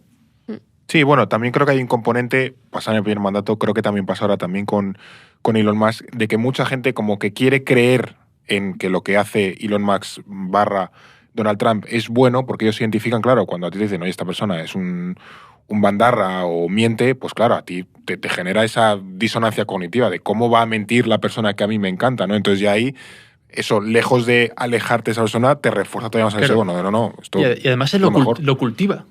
Claro, claro. Por ejemplo, el saludo nazi que hizo con total claridad. Sí. Con total claridad. Es un saludo nazi. El que no lo sepa, que lo vea y que lea a Ruth Ben-Ghiat, que es historiadora del fascismo italiano. O que vea vídeos de nazis en YouTube, que hay muchos. Que lea a Federico Finkelstein, que es también un historiador del fascismo, Sí. que los lea y que siga su trabajo. Es un saludo nazi. Aparte con una mueca, él dice, mi corazón va para vosotros, pero lo hace con una mueca de desprecio. Y eso lo que hace es darte a elegir. ¿Que te cae bien Elon Musk? Tienes dos opciones. Opción 1, renegar de él, renegar de todos tus sesgos cognitivos, de toda tu arquitectura ideológica y mental, o racionalizarlo. ¿Qué es más fácil? Racionalizarlo. Entonces, escucha, no, es que tiene Asperger's, entonces él no... Saludaba a su prima allí en la segunda grada. Es que no sabes inglés, porque dice, my heart goes to you. Digo, vale, será ese el problema, que no sé inglés. Mi mujer habla en inglés las 24 horas del día, pero será ese el problema. O es torpe, una serie de racionalizaciones. Está haciéndote elegir, y cuando uno lo racionaliza, se ve arrastrado hacia su bando. Entonces, esa es una doctrina del shock, que también practicaba Donald Trump, cuando decía, Hillary Clinton, no me gusta lo que hace, a lo mejor la gente de la segunda enmienda puede hacer algo. La segunda enmienda es el derecho a portar armas. Sí, básicamente estaba llamando a disparar Claro. a Hillary Clinton. ¿Está llamando a disparar? No. Es negable. Pero en realidad está llamando a disparar a Hillary. En el saludo es igual, my heart goes to you. Pero es un saludo nazi. Claro. Entonces tienen ese truco y mucha gente cae. Y es como decía Stefan Zweig en El Mundo de ayer, dice, los fascistas nos administraban píldoras de shock y veían un poco nuestra reacción. Y las píldoras de shock iban aumentando. Era como dar veneno a un paciente. Te dan un poquito de veneno, tienes un poco de fiebre, sudores fríos, escalofríos, pero bueno, aguantas. Y luego la siguiente dosis es un poco mayor. Y cuando te has dado cuenta, puedes beberte 1 litro de veneno y ya no pasa nada. Claro. Y hay un genocidio y ya no pasa nada, porque bueno, ya ha habido genocidios en el pasado. Esto conecta muy bien con esa idea de la fiebre trampista, ¿no? De esto es una fiebre que se nos va a pasar. Bueno, ojo con las fiebres, ¿no? No, estamos todavía al principio, yo creo. Sí. Ahora tenemos febrícula. Ahora tenemos básicamente. febrícula. Unas decimillas. Unas que se te décimas. pone amarillo el termómetro. Estaba buscando, mira, aquí la tengo, la libreta, porque aquí efectivamente no nos paga USAID ni Soros, que ahora ya no es a la de Soros, ya como está lo de USAID, Ya. pues ya nadie dice, ¿os paga Soros? No, nunca nos ha pagado Soros, pero ahora resulta que nos paga todo USAID. Pues no, esto lo pagan 6.000 suscriptores, que están ahí poniendo su dinero todos los meses, así que si quieres suscribirte y apoyarnos, pues como siempre, código podcast, te llevas la fantástica libreta del orden mundial, que a Gemino ya la tienes, a él se la hemos regalado, y un 10% de descuento, para que te suscribas por 1 año y nos puedas apoyar. Que eso poquito a poco vamos siguiendo la estela de los 6.000 suscriptores y subiendo mes a mes. No sé si os pondremos otro reto pronto, pero bueno, que siempre encantados de poder hacer episodios más chulos, porque al final este episodio, por ejemplo, lo hemos improvisado un poco, como pasó Sí. con el de Franco. Sí, esto es más conversacional, como podéis ver, pero Claro. oye, también mola hacer este tipo de cosas y variar un poco. Y también se vienen cositas en ese sentido. Sí, lo voy a esbozar, porque si no luego se nos come el tiempo. Día 19 de marzo. Reserva la agenda. No tengas nada. Quítate el callista y lo que tengas. Porque vamos a hacer un directo. Sí. Un directo en el ICEX, Instituto de Comercio Exterior. Está enfrente de las Torres de Chamartín, para que tengas una idea de por dónde Ya anda. daremos más info y más Ya horas daremos y más más info. tal, pero sí, vamos Eso a hacer es. otro directo. El 19 de marzo, creo que es miércoles o jueves. creo que miércoles. No tengo que sacar el calendario. Pero bueno, 19 de marzo, un directo en el ICEX a primera hora de la tarde. Eso sí que lo podemos ir diciendo. Ya te daremos más detalles, te pondremos enlaces, pero bueno, que si tienes algo que hacer, no, encaloma a los hijos con los abuelos o lo que sea y te vienes a vernos. Y nada, recuerda que con el código podcast te llevas la libreta y un 10% de descuento. Esto es No es el fin del mundo. Hemos hablado un poco de las ideas que estaba con Donald Trump, pero también me gustaría que comentásemos algunas políticas, como es el tema de toda la política anti-inmigración. Ya han enviado gente a Guantánamo, que bueno, tiene un historial bastante truculento. Se está empezando a deportar a gente y demás. ¿Cómo se está llevando a cabo esa política y sobre todo si está teniendo algún impacto en la población? Porque no solo tiene la parte de derechos humanos, sino también la cuestión laboral, que es que en Estados Unidos no sobran trabajadores precisamente, o sea, es que tienen un déficit claro y están echando gente. Tal cual, bueno, por ahora las deportaciones van al ritmo tradicional, al mismo ritmo que estaban con Joe Biden y con Barack Obama, que por cierto deportó casi 3 millones de personas. Es el que tiene el récord. Es el que tiene el récord. Tenemos un gráfico en EON de eso. Tal cual, es el que tiene el récord. Lo que ha hecho Donald Trump ha sido aprobar una veintena de órdenes ejecutivas para facilitar la detención y la deportación. Entonces, ya no solamente corre a cargo de las agencias migratorias, como ICE, sino también del FBI, de otras agencias y departamentos para poder acelerarlo. Y también está intentando persuadir o forzar a las diferentes ciudades, que la mayoría son demócratas, Chicago, Nueva York, para que colabore. De hecho, el alcalde de Nueva York estaba siendo investigado. Tremendo personaje. Claro, sí. Tremendo personaje. Pregúntale a mi mujer por el alcalde de Nueva York. Tremendo personaje. Por una serie de cosas, de corrupción, de sobornos. Y le han quitado los cargos y se especula, y está bastante claro, que ha llegado a un acuerdo con la administración Trump de decir, vale, me quitáis los cargos y yo os ayudo con las operaciones migratorias. Que hay que decir que Nueva York era una ciudad que toda la cuestión de las leyes antimigratorias o medidas contra la migración era bastante cuidadosa en ese sentido, ¿no? Restringía mucho a las agencias migratorias de deportaciones, controles y tal. Las ciudades seguras, ¿no? Se llamaba como una de las ciudades seguras, o el santuario, ¿no? Y ahora pues lo está revirtiendo por eso, que también de nuevo vemos esa capacidad de presión de, vale, tú tienes estos cargos, oye, te los quito y me ayudas. Incluso pues a gente del partido contrario. Sí. Entonces es interesante Sí, también. así que por ahora lo que es en el impacto económico, pues no hay un impacto económico, estamos muy al principio de la administración y como digo, el ritmo es el habitual de deportaciones. Pero sí que hay un elemento también, y aquí voy a sonar otra vez como un activista, pero es la realidad. Y es que hay un elemento de crueldad, en el sentido de que están colgando vídeos de los inmigrantes indocumentados siendo deportados con cadenas y, por ejemplo, un ejemplo claro, Elon Musk el otro día publicó un vídeo de una serie de inmigrantes indocumentados siendo encadenados, les ponen los grilletes, van arrastrando los pies con las cadenas y se escucha el sonido de las cadenas, ¿no? El clink, clink, clink, clink. Y él dijo, mira, este es mi ARSM o algo así, que es como las terapias de sonido relajante. El ASMR de los ruiditos en micro. Eso es. Solamente que en lugar de escuchar a los delfines o a un sonido relajante, pues para él lo que le relaja es escuchar a inmigrantes indocumentados con grilletes en las manos y en los pies y con las cadenas arrastrándolas, que es también una referencia un poco a la esclavitud, las cadenas, ¿no? Sí. La sumisión, el yugo. Totalmente. Canción de Johnny Cash, básicamente. Y bueno, y esto, y luego vídeos que publica la administración en plan de entrar a saco y de coger a los inmigrantes y tal, que no es necesario, a no ser que haya también ese elemento de deshumanización. Porque al final, y luego también conocemos testimonios de inmigrantes indocumentados que han sido deportados, por ejemplo, a Colombia, y van en el avión encadenados, con grilletes, y les obligan a llevar la cabeza entre las piernas, no los dejan ir al baño, llegan con mareos, con vómitos, con lo cual es un tratamiento también bastante inhumano. Pueden pasar cosas. Si ya el proceso de deportación masiva ya tiene un componente de deshumanización clara, todas estas prácticas y esta crueldad pues le añade un elemento más, ¿no? Que tal vez sea lo diferenciador. O sea, Estados Unidos siempre ha tenido una política antimigratoria bastante agresiva, por lo menos en las últimas décadas. Lo que hablamos de esto no es solo Trump, ¿no? Es también Obama, es también Biden, pero Trump añade ese elemento extra que es muy preocupante.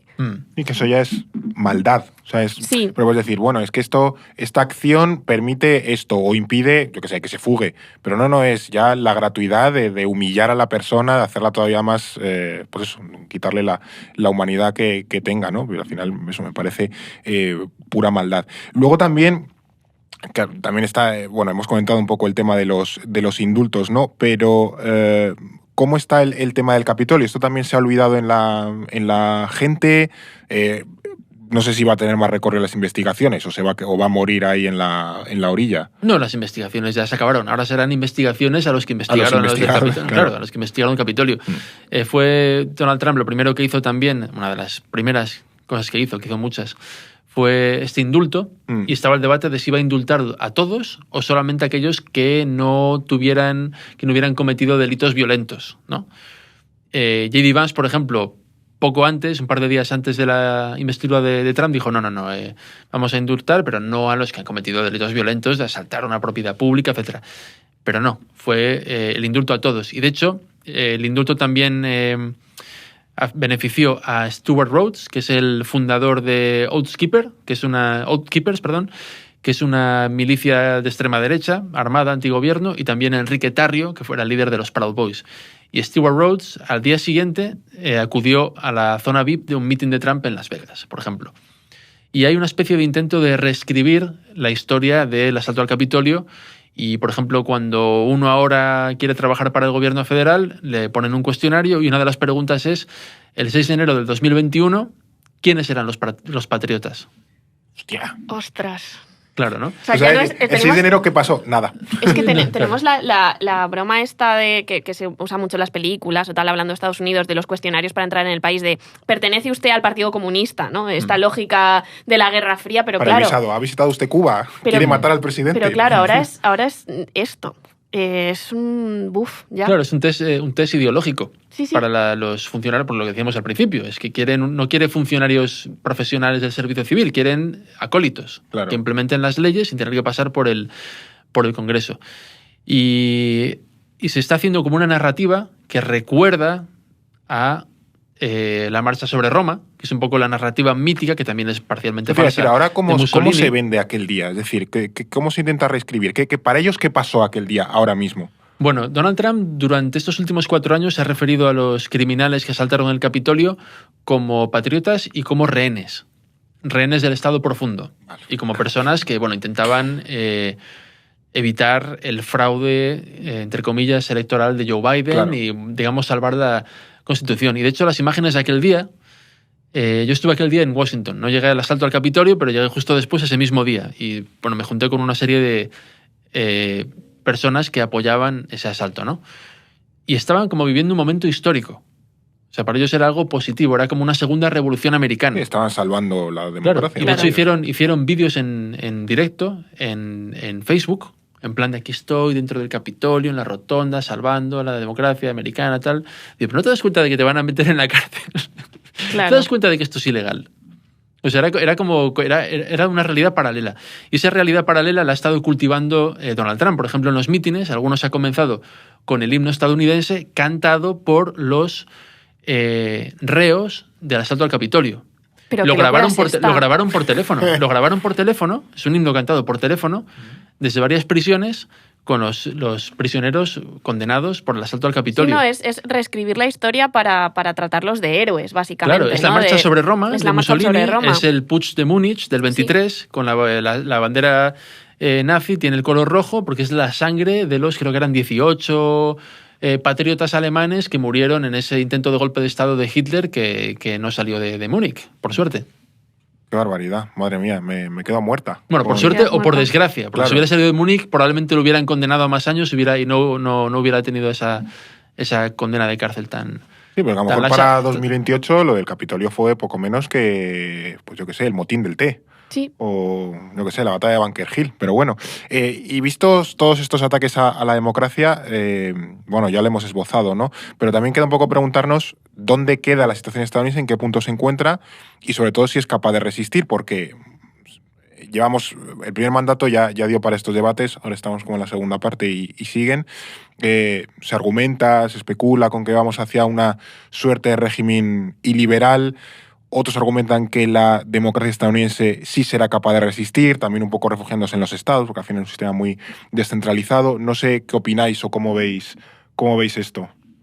¿Hasta qué punto la democracia puede aguantar o no? ¿O va a estar tensionada? Ya estuvo en el primer mandato. Bueno, aquí hay razones entre tanto pesimismo en este podcast, inevitablemente, para el optimismo. Porque nos llamamos No es el fin del mundo. Eso es. A pesar de que el otro día entramos en la oficina y Eduardo estaba histérico diciendo que iba a haber una tercera guerra mundial. Y hubo que calmarle un poco más. Eduardo, no va a haber una guerra. Pues vamos a hacer honor al nombre bien elegido de No es el fin del mundo. Bueno, Estados Unidos es un país muy grande, evidentemente, muy diverso, con una gran diversidad política, ideológica, y es un país muy descentralizado. Entonces el gobierno federal tiene las manos atadas, ya aunque solo sea por el tamaño, y también porque las leyes, por ejemplo, educativas, relacionadas con la sanidad, también, bueno, ahora de los derechos reproductivos y muchas otras, dependen de los estados. Entonces el gobierno federal no tiene los instrumentos a priori para imponer su voluntad a un nivel estatal o local.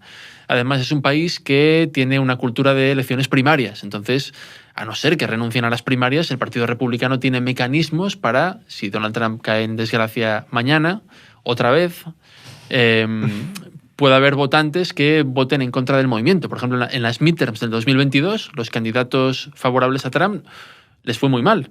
Y eso mucha gente lo tomó como una señal de que era el final del trumpismo. Equivocado, pero bueno, ya era una señal. Y luego también se habla mucho de los oligarcas y los tecnooligarcas, y se ha comparado con los oligarcas de Rusia o los oligarcas de Hungría. Y pero hay una diferencia. En Rusia los oligarcas, su fortuna y su poder depende directamente del autócrata, de Vladimir Putin, igual que en Hungría. En Estados Unidos los oligarcas o los empresarios que estaban reunidos con Donald Trump en su ceremonia de investidura tienen su fortuna autónoma. Es verdad que el gobierno es pura conveniencia, ¿no? Claro, podría intentar de alguna manera desbancarlos o romper sus monopolios, porque son casi monopolios, pero son fortunas independientes. Y Elon Musk es independiente. Elon Musk, su fortuna depende en parte del gobierno federal, pero bueno, es el hombre más rico del mundo, no ha creado su fortuna gracias a Donald Trump. Sí. Entonces son elementos de independencia. ¿Cuál es el modelo que podemos ver en el futuro? Yo creo que, para empezar, en mente, lo que tienen Donald Trump y Elon Musk no es una Hungría. En Hungría, bueno, es una situación distinta. El partido Fidesz de Víctor Orbán tenía 2/3 de control del Parlamento, lo cual le ha permitido reescribir la Constitución, creo que 14 veces en los últimos 15 años, ¿no? Sí. Y entonces han podido cambiar las reglas para nombrar a los jueces, controlar el Poder Judicial, el gobierno, una serie de cosas que han hecho que Orbán se convierta en el mandamás de una pirámide. Y que Hungría es abiertamente clientelar. Exactamente, clientelar, y aparte es un país pequeño comparado con Estados Unidos, totalmente distinto. Yo creo que lo que tienen en mente es una especie, y esto va a sonar raro, de Abu Dhabi. Anda. Es decir, hay una serie de... Los saudíes son el modelo a seguir. Sí. Hay un historiador... No, los emiratíes. Me he colado. Pero bueno, también los saudíes. Sí. Las negociaciones de paz no van a tener lugar en Ginebra. Es muy interesante el papel de Arabia Saudí. Eso es. Y ahí hay un feeling Trump-Putin... Bin Salman, bastante claro. Se van bien, sí. ¿Por qué digo Abu Dhabi? Hay un historiador de las ideas libertarias que se llama Quinn Slobodian, que os recomiendo. Tiene un libro llamado Capitalismo Fragmentado, que está publicado por Paidós, y que es fenomenal. Y habla de la historia de las ideas libertarias en el sentido no solo teórico, sino práctico. Entonces hay una serie de enclaves en el mundo que son lo que ellos buscan. Por ejemplo, Hong Kong, Singapur, Abu Dhabi. Sí. Y es básicamente un gobierno pequeño pero autoritario, y luego una economía prácticamente libertaria, con mucha libertad para invertir, pagar bajos impuestos, crear tu zona especial, por supuesto sin derechos laborales. Entonces, lo que quieren hacer Donald Trump es un poco volver también al siglo XIX, en el sentido de una economía desregulada, sin casi presión fiscal, para desatar las energías económicas estadounidenses en tierras raras, hidrocarburos, cripto, inteligencia artificial, como hacían los Carnegie, los Vanderbilt, los Rockefeller con ferrocarriles y tal, pero en la época actual. Y al mismo tiempo un gobierno más pequeño, pero más también autocrático, autoritario. Y un poco los Emiratos, por ejemplo, Curtis Yarvin, que es este ideólogo ahora más famoso que inspira mucho en Silicon Valley, que es el que está promoviendo lo que él llama una ilustración oscura. Sí, hablamos de ello. La Torre Oscura, sí. Hablamos de ello en la ideología de Silicon Valley, hablamos de la ilustración, mucho, además. De la ilustración oscura. Y, sí. Bueno, pues él durante un tiempo ha defendido a Abu Dhabi como un modelo. Decir, qué maravilla, mira qué bien está todo, qué limpio, qué prosperidad, qué riqueza, los empresarios hacen lo que quieran, el ciudadano usa el dinero, pero arriba, en lugar de haber un presidente sometido a las presiones de la democracia, hay un CEO, ¿no? Que es como un monarca o un consejero delegado que tiene básicamente todo el poder en la empresa, que es el país, y yo creo que esto sería el modelo ideal para Elon Musk y Donald Trump. ¿Lo van a conseguir? Ya lo veremos, es más fácil que Hungría, sin duda. Pero yo creo que de estas fricciones va a salir la actualidad estadounidense en los próximos 4 años. Yo me parece preocupante, interesante a partes Me iguales. flipa la tesis de Abu Dhabi. La tesis de Abu Dhabi es muy interesante, la del siglo XIX ya la hemos cubierto aquí, pero y es curiosa. A mí creo que también esa idea de Estados Unidos como un país grande y complejo, creo que le va a dificultar el trabajo a Donald Trump. Creo que tiene muchas, por ser un poco optimista, ¿no?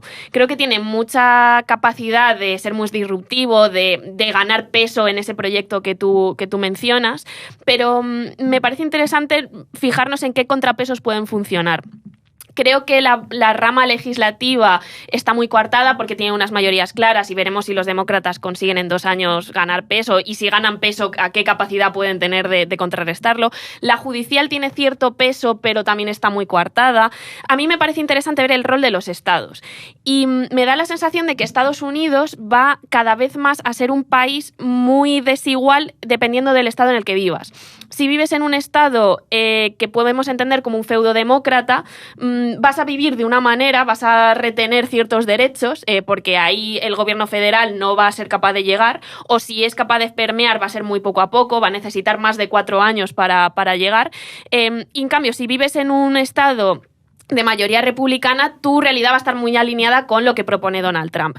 Entonces me parece interesante también ver esa democracia de base, porque Estados Unidos, y esto es algo que se dice mucho, la democracia estadounidense no está en el gobierno federal, está en la calle, está en las elecciones al condado, en las elecciones al gobernador, al sheriff, a todo esto, ¿no? Es algo que se hace, que hay mucha participación, pero claro, ¿hacia dónde va eso, no? A mí me parece interesante seguirlo, sobre todo porque a nivel de estructura de país, y esto ya ha pasado otras veces en la historia estadounidense, nos puede llevar pues a un lugar muy fragmentado, ya incluso en un plano territorial. Entonces creo que te compro bastante la teoría de ese modelo de Abu Dhabi. Creo que podemos ver dentro de 4 años, tal vez no totalmente implementado ese modelo, pero sí unas bases muy sólidas para ello, y quien llegue después puede o continuar ese proyecto o tratar de desmantelarlo y hasta ver hacia dónde es capaz de desmantelarlo, pero me interesa también esa desigualdad de base y ver esa conflictividad y esos movimientos entre estados hacia dónde nos llevan, porque creo que auguran también mucho del futuro de Estados Unidos. Sí, es una buena incógnita, porque bueno, los libertarios en realidad son muy amigos de la descentralización en general. Entonces ellos dicen, mira, tú si quieres realmente vivir en el comunismo y tener ahí una comuna y cultivar la tierra y dormir en literas y todo eso, pues lo puedes hacer. Es que no hay problema, te montas tu comuna y ya está, y eres libre, ¿no? Pero yo, que soy libertario, pues en mi comuna va a haber inversiones extranjeras y no va a haber derechos laborales, etc. Entonces, la filosofía de la descentralización podría incluirse en ese modelo. Ahora en Estados Unidos hay un fenómeno muy interesante del que se habla muy poco, y es que hay un trasvase continuo de población de lugares demócratas a lugares republicanos. Y esto es un problema, porque cada pocos años el número de delegados que hay en cada estado se retoca en función del peso poblacional. Claro. Sí. Entonces, entonces tú si tienes, por ejemplo, en California, hay una migración clara hacia Arizona, por ejemplo, hacia Texas, ¿no? No solamente toda la deslocalización de Silicon Valley y demás, Sí. ¿no? Claro, pero también mucha gente común. Y, por ejemplo, yo eso lo vivo en Nueva York. Nueva York es un lugar carísimo, carísimo. Es decir, es la ciudad más cara del mundo. Antes lo era Hong Kong, o lo era Ginebra. Ahora es Nueva York, por lo menos el año pasado. Y la vida se vuelve un poco cuesta arriba, porque aparte los servicios públicos no funcionan tan bien. Pero claro, y luego en estados republicanos pues se ve que el nivel de vida es más asequible, que hay cosas más, hay una filosofía de vivir un poco más en pequeñas localidades, hay problemas también. Y entonces se da ese trasvase. Y lo que puede ocurrir es que los delegados en estados demócratas pierdan peso y crezcan en los republicanos. Entonces, también otro desafío demócrata es hacer que sus ciudades y sus estados sean más habitables. Y otra de las razones por las que mucha gente está descontenta con los demócratas es porque vives en Nueva York o vives en Los Ángeles y una serie de políticas, para empezar, son lugares súper desiguales, donde los ricos tienen la sartén por el mango, a pesar de ser lugares progresistas, y luego tienen también políticas laxas con la seguridad o con tal, que también generan problemas de El orden. defund de police y todo eso. Claro, de orden todo. urbano. Entonces ahí también hay esa tensión. Pero sí, el modelo de si va a ser Estados Unidos más centralizado o descentralizado es muy interesante porque no sabemos muy bien qué dinámicas se pueden desatar en ese sentido, ¿no? Pero yo sí imagino un Estados Unidos todavía más descentralizado que el que vemos a día de hoy. Me hace gracia como que el plan demócrata sea gentrificar Indiana. Para echar a los republicanos de allí y decir, bueno, pues ahora nosotros ganamos aquí. Ya está. Nos vaciamos un poco Nueva York y California y gentrificamos Dakota y más senadores y más congresistas y demás. Yo sí es cierto que compro un poco la idea de que ahora mismo los estados son un poco el cheto en la puerta de... ¿Cómo te gusta? Es que me parece una metáfora maravillosa. El cheto en la puerta contra Donald Trump, pero también porque el sistema originariamente, el de Estados Unidos, se creó pensando en que esto podía pasar en algún día y bueno, vamos a intentar poner un poco los contrapesos por si en algún momento alguien que se le quiere ir un poco la mano con el tema de un gobierno mucho más centralizado, más autoritario y demás, no ocurra.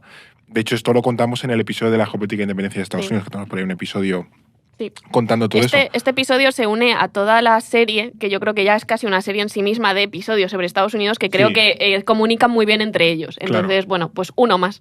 Sí.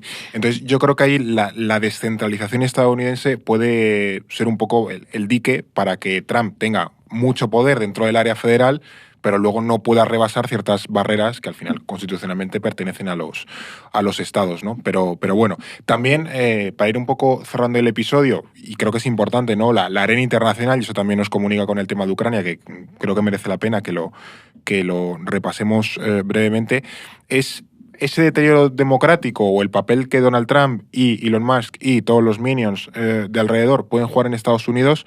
¿Cómo va a impactar esto en el mundo? Porque, bueno, hemos hablado del Golfo de México, Groenlandia, Panamá, pero también está Ucrania, por ejemplo. ¿Cómo se va a relacionar ese Trump 2.0 con el mundo? Ahora en Europa estamos en pleno debate con eso, claro. Bueno, eso puede ser incluso la vertiente más radical, potencialmente, del trumpismo, porque al final lo que pasa en Estados Unidos, pues bueno, pasa en Estados Unidos y es verdad que es un modelo que a lo mejor pueden seguir otros dirigentes en el resto del mundo.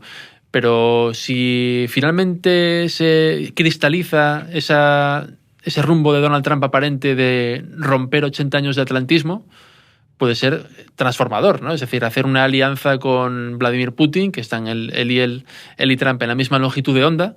Es decir, el mundo está realmente dirigido por países fuertes, los pequeños tienen que obedecer, las instituciones internacionales son instrumentos de los débiles para imponerse a los fuertes, etcétera, etcétera. Pueden traer problemas sobre todo a Europa.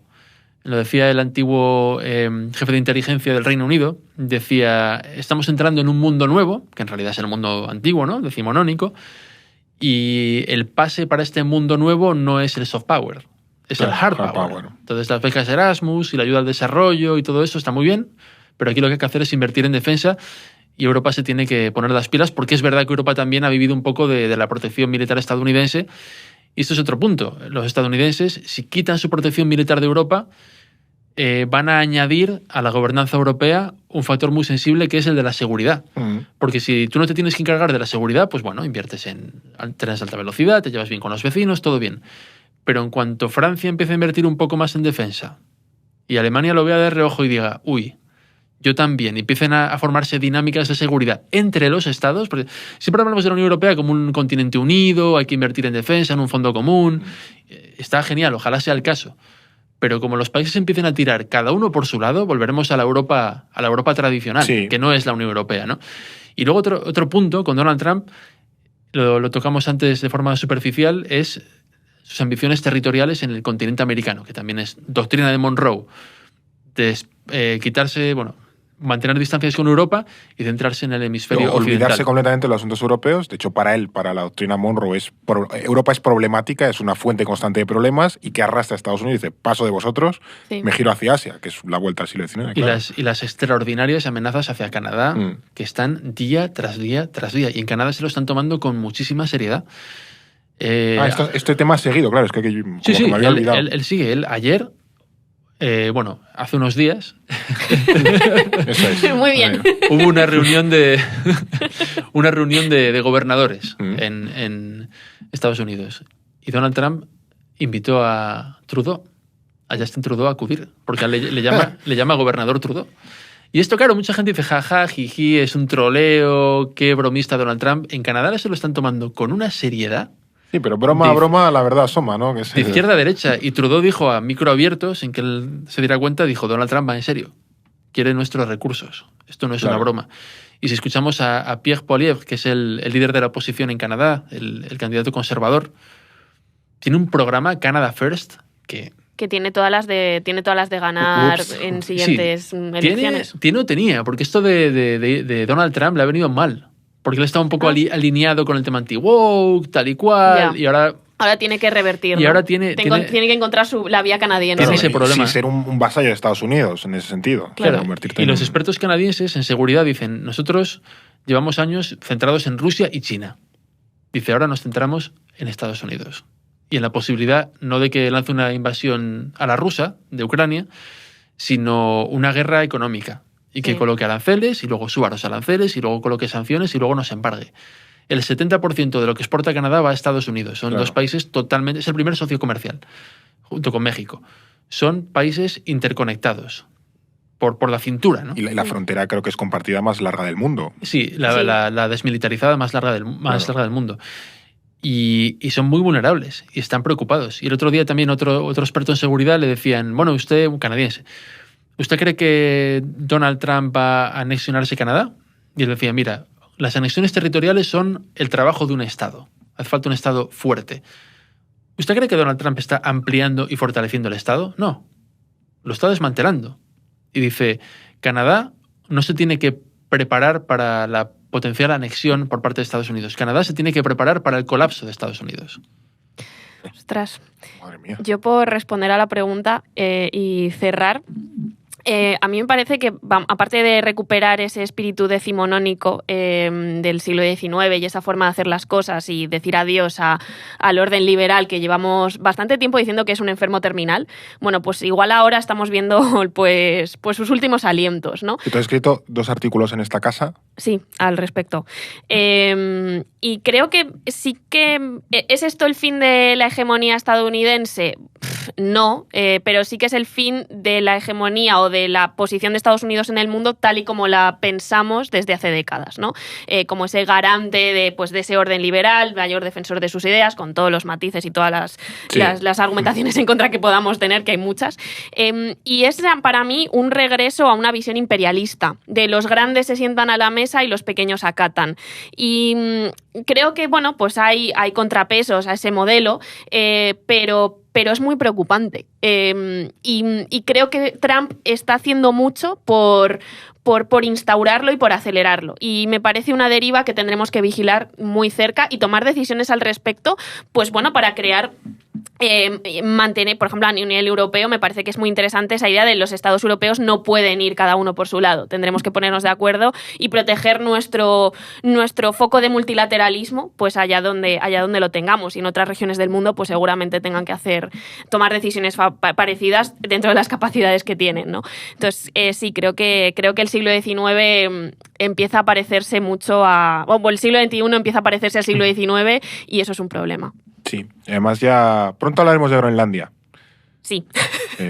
Hay que dedicarle ahí un episodio. Y luego también, ya que tenemos aquí el libro sobre Mariupol, tu libro, Argemino, el tema de Ucrania, ¿cómo lo ves? La relación con Estados Unidos, pero la propia situación que hay ahora mismo en Ucrania, de qué hacer con Rusia, cómo está la guerra, qué ceder, qué no ceder, porque también ha dado como señales, lo hemos comentado, ¿no? Señales un poco dispares. Había días que Putin le caía fatal, otros días muy bien, Zelensky otros días era Churchill resucitado, ahora es un dictador. ¿Qué puede pasar en Ucrania, ya un poco alejándonos de Estados Unidos? Bueno, las negociaciones de paz, las guerras siempre acaban con negociaciones muy largas. Siempre son 1 año, 2 años, 3 años, depende de la guerra de Corea. La Segunda Guerra Mundial es una excepción, porque esa fue la victoria total y rendición incondicional. Fue una imposición, tampoco había mucho que negociar. Claro, pero después de más de 5 años de guerra. Y en este caso el peligro es que Donald Trump la intente cerrar rápidamente, porque la única manera de cerrar esta guerra rápidamente es otorgándole concesiones a Rusia, que ya fueron barruntadas por el secretario de Defensa, Pete Hegseth. Sí que es verdad que es un tema sensible temporalmente, ¿no? Cuando salga el el podcast. Sí, a saber qué ha pasado, que esto al final lo estamos grabando, no sé qué día es hoy, 21 de febrero. Ya que me pierdo. No sabemos en qué día vivimos. Soy Lo grabamos un 21 mayor. de febrero, Eso pues sí, igual de aquí a que se publique han pasado cosas, pero bueno, ese es nuestro contexto Claro, temporal. Que nos perdonen. Aquí los únicos que adivinan el futuro son David para matar gente y Saldañamos, y ninguno está en esta mesa, así que el resto no tenemos capacidades predictivas. Pues sí, es problemático. Y me preocupa también el futuro político de Ucrania, que no tenga una reconstrucción aceptable, que los soldados vuelvan a casa y se encuentren la casa destruida o abandonada, que la economía esté en mal estado, que se sientan apuñalados. Ya circula la expresión puñalada en la espalda. Normal. Porque al final han estado 3 años combatiendo y la narrativa en Ucrania ha sido que han estado combatiendo no por ellos, sino por todos nosotros. Es decir, somos el escudo contra la invasión de la dictadura rusa y su intento de imponer un cierto modelo en Europa. Entonces nosotros os hemos defendido. Por un lado, no hemos mandado las armas necesarias para recuperar territorio o para ganar la guerra, porque ahí está el factor nuclear. Es decir, mucha gente compara esta guerra con la Segunda Guerra Mundial, porque la Segunda Guerra Mundial tiene ese gran poder en nuestro imaginario, pero en realidad hay una gran diferencia, y es que Rusia tiene armas nucleares, con lo cual la ayuda a Ucrania nunca iba a ser suficiente como para poner a Putin en una situación desesperada. Entonces los ucranianos también tenían, por esta razón, una cierta esperanza en Donald Trump, una curiosidad más bien. Es decir, con Biden o Kamala Harris hubiéramos seguido igual, sabían un poco lo que había, prolongando la sangría, sin una victoria en lontananza, pero con Donald Trump igual aparecía ahí una incógnita, una sorpresa, un puñetazo en la mesa y podíamos romper este status quo. Pero parece que Donald Trump apunta en la dirección negativa para los ucranianos. Y si esta guerra se cierra con concesiones rápidas a Rusia, puede generar mucho resquemor en Ucrania, en la Unión Europea, y acelerar a matacaballo este realineamiento internacional, y eso no es bueno. Bueno, generar resquemor en Ucrania y también incentivar a Rusia a decir, pues la jugada es cierto que no ha sido ideal, pero no me ha salido del todo mal. Claro, entonces, ¿por qué no intentarlo en el futuro puede ser Ucrania, pero yo qué sé, ¿por qué no Estonia? Sí, y también Rusia tiene muchos instrumentos. Mucha gente dice, no, ¿qué va a hacer? Invadir Polonia. Si no llegó a Kiev, ¿cómo va a llegar a Varsovia? Claro. Pero tiene muchos más instrumentos. Tiene el corredor de Suwalki famoso, ¿no? Entre Bielorrusia y Kaliningrado, que son 90 kilómetros que pueden cerrar militarmente y aislar a los bálticos. Los bálticos tienen, creo que son 5 millones de habitantes en total, poca profundidad estratégica. Estonia son 3 millones. O sea, es que la ciudad de Madrid tiene más habitantes que toda Estonia. Claro, sí. Territorio llano. La Comunidad de Madrid tiene más habitantes que los 3 bálticos juntos. Entonces sería potencialmente un paseíto militar. Pero luego, de cara al resto de Europa, sabotaje de las líneas oceánicas, de asesinatos de dignatarios. Pueden elevar las operaciones encubiertas del GRU y matar a ministros. Pueden hacer una serie de cosas y continuar, por supuesto, la guerra híbrida de desinformación, que en España también tiene un lugar en el ecosistema.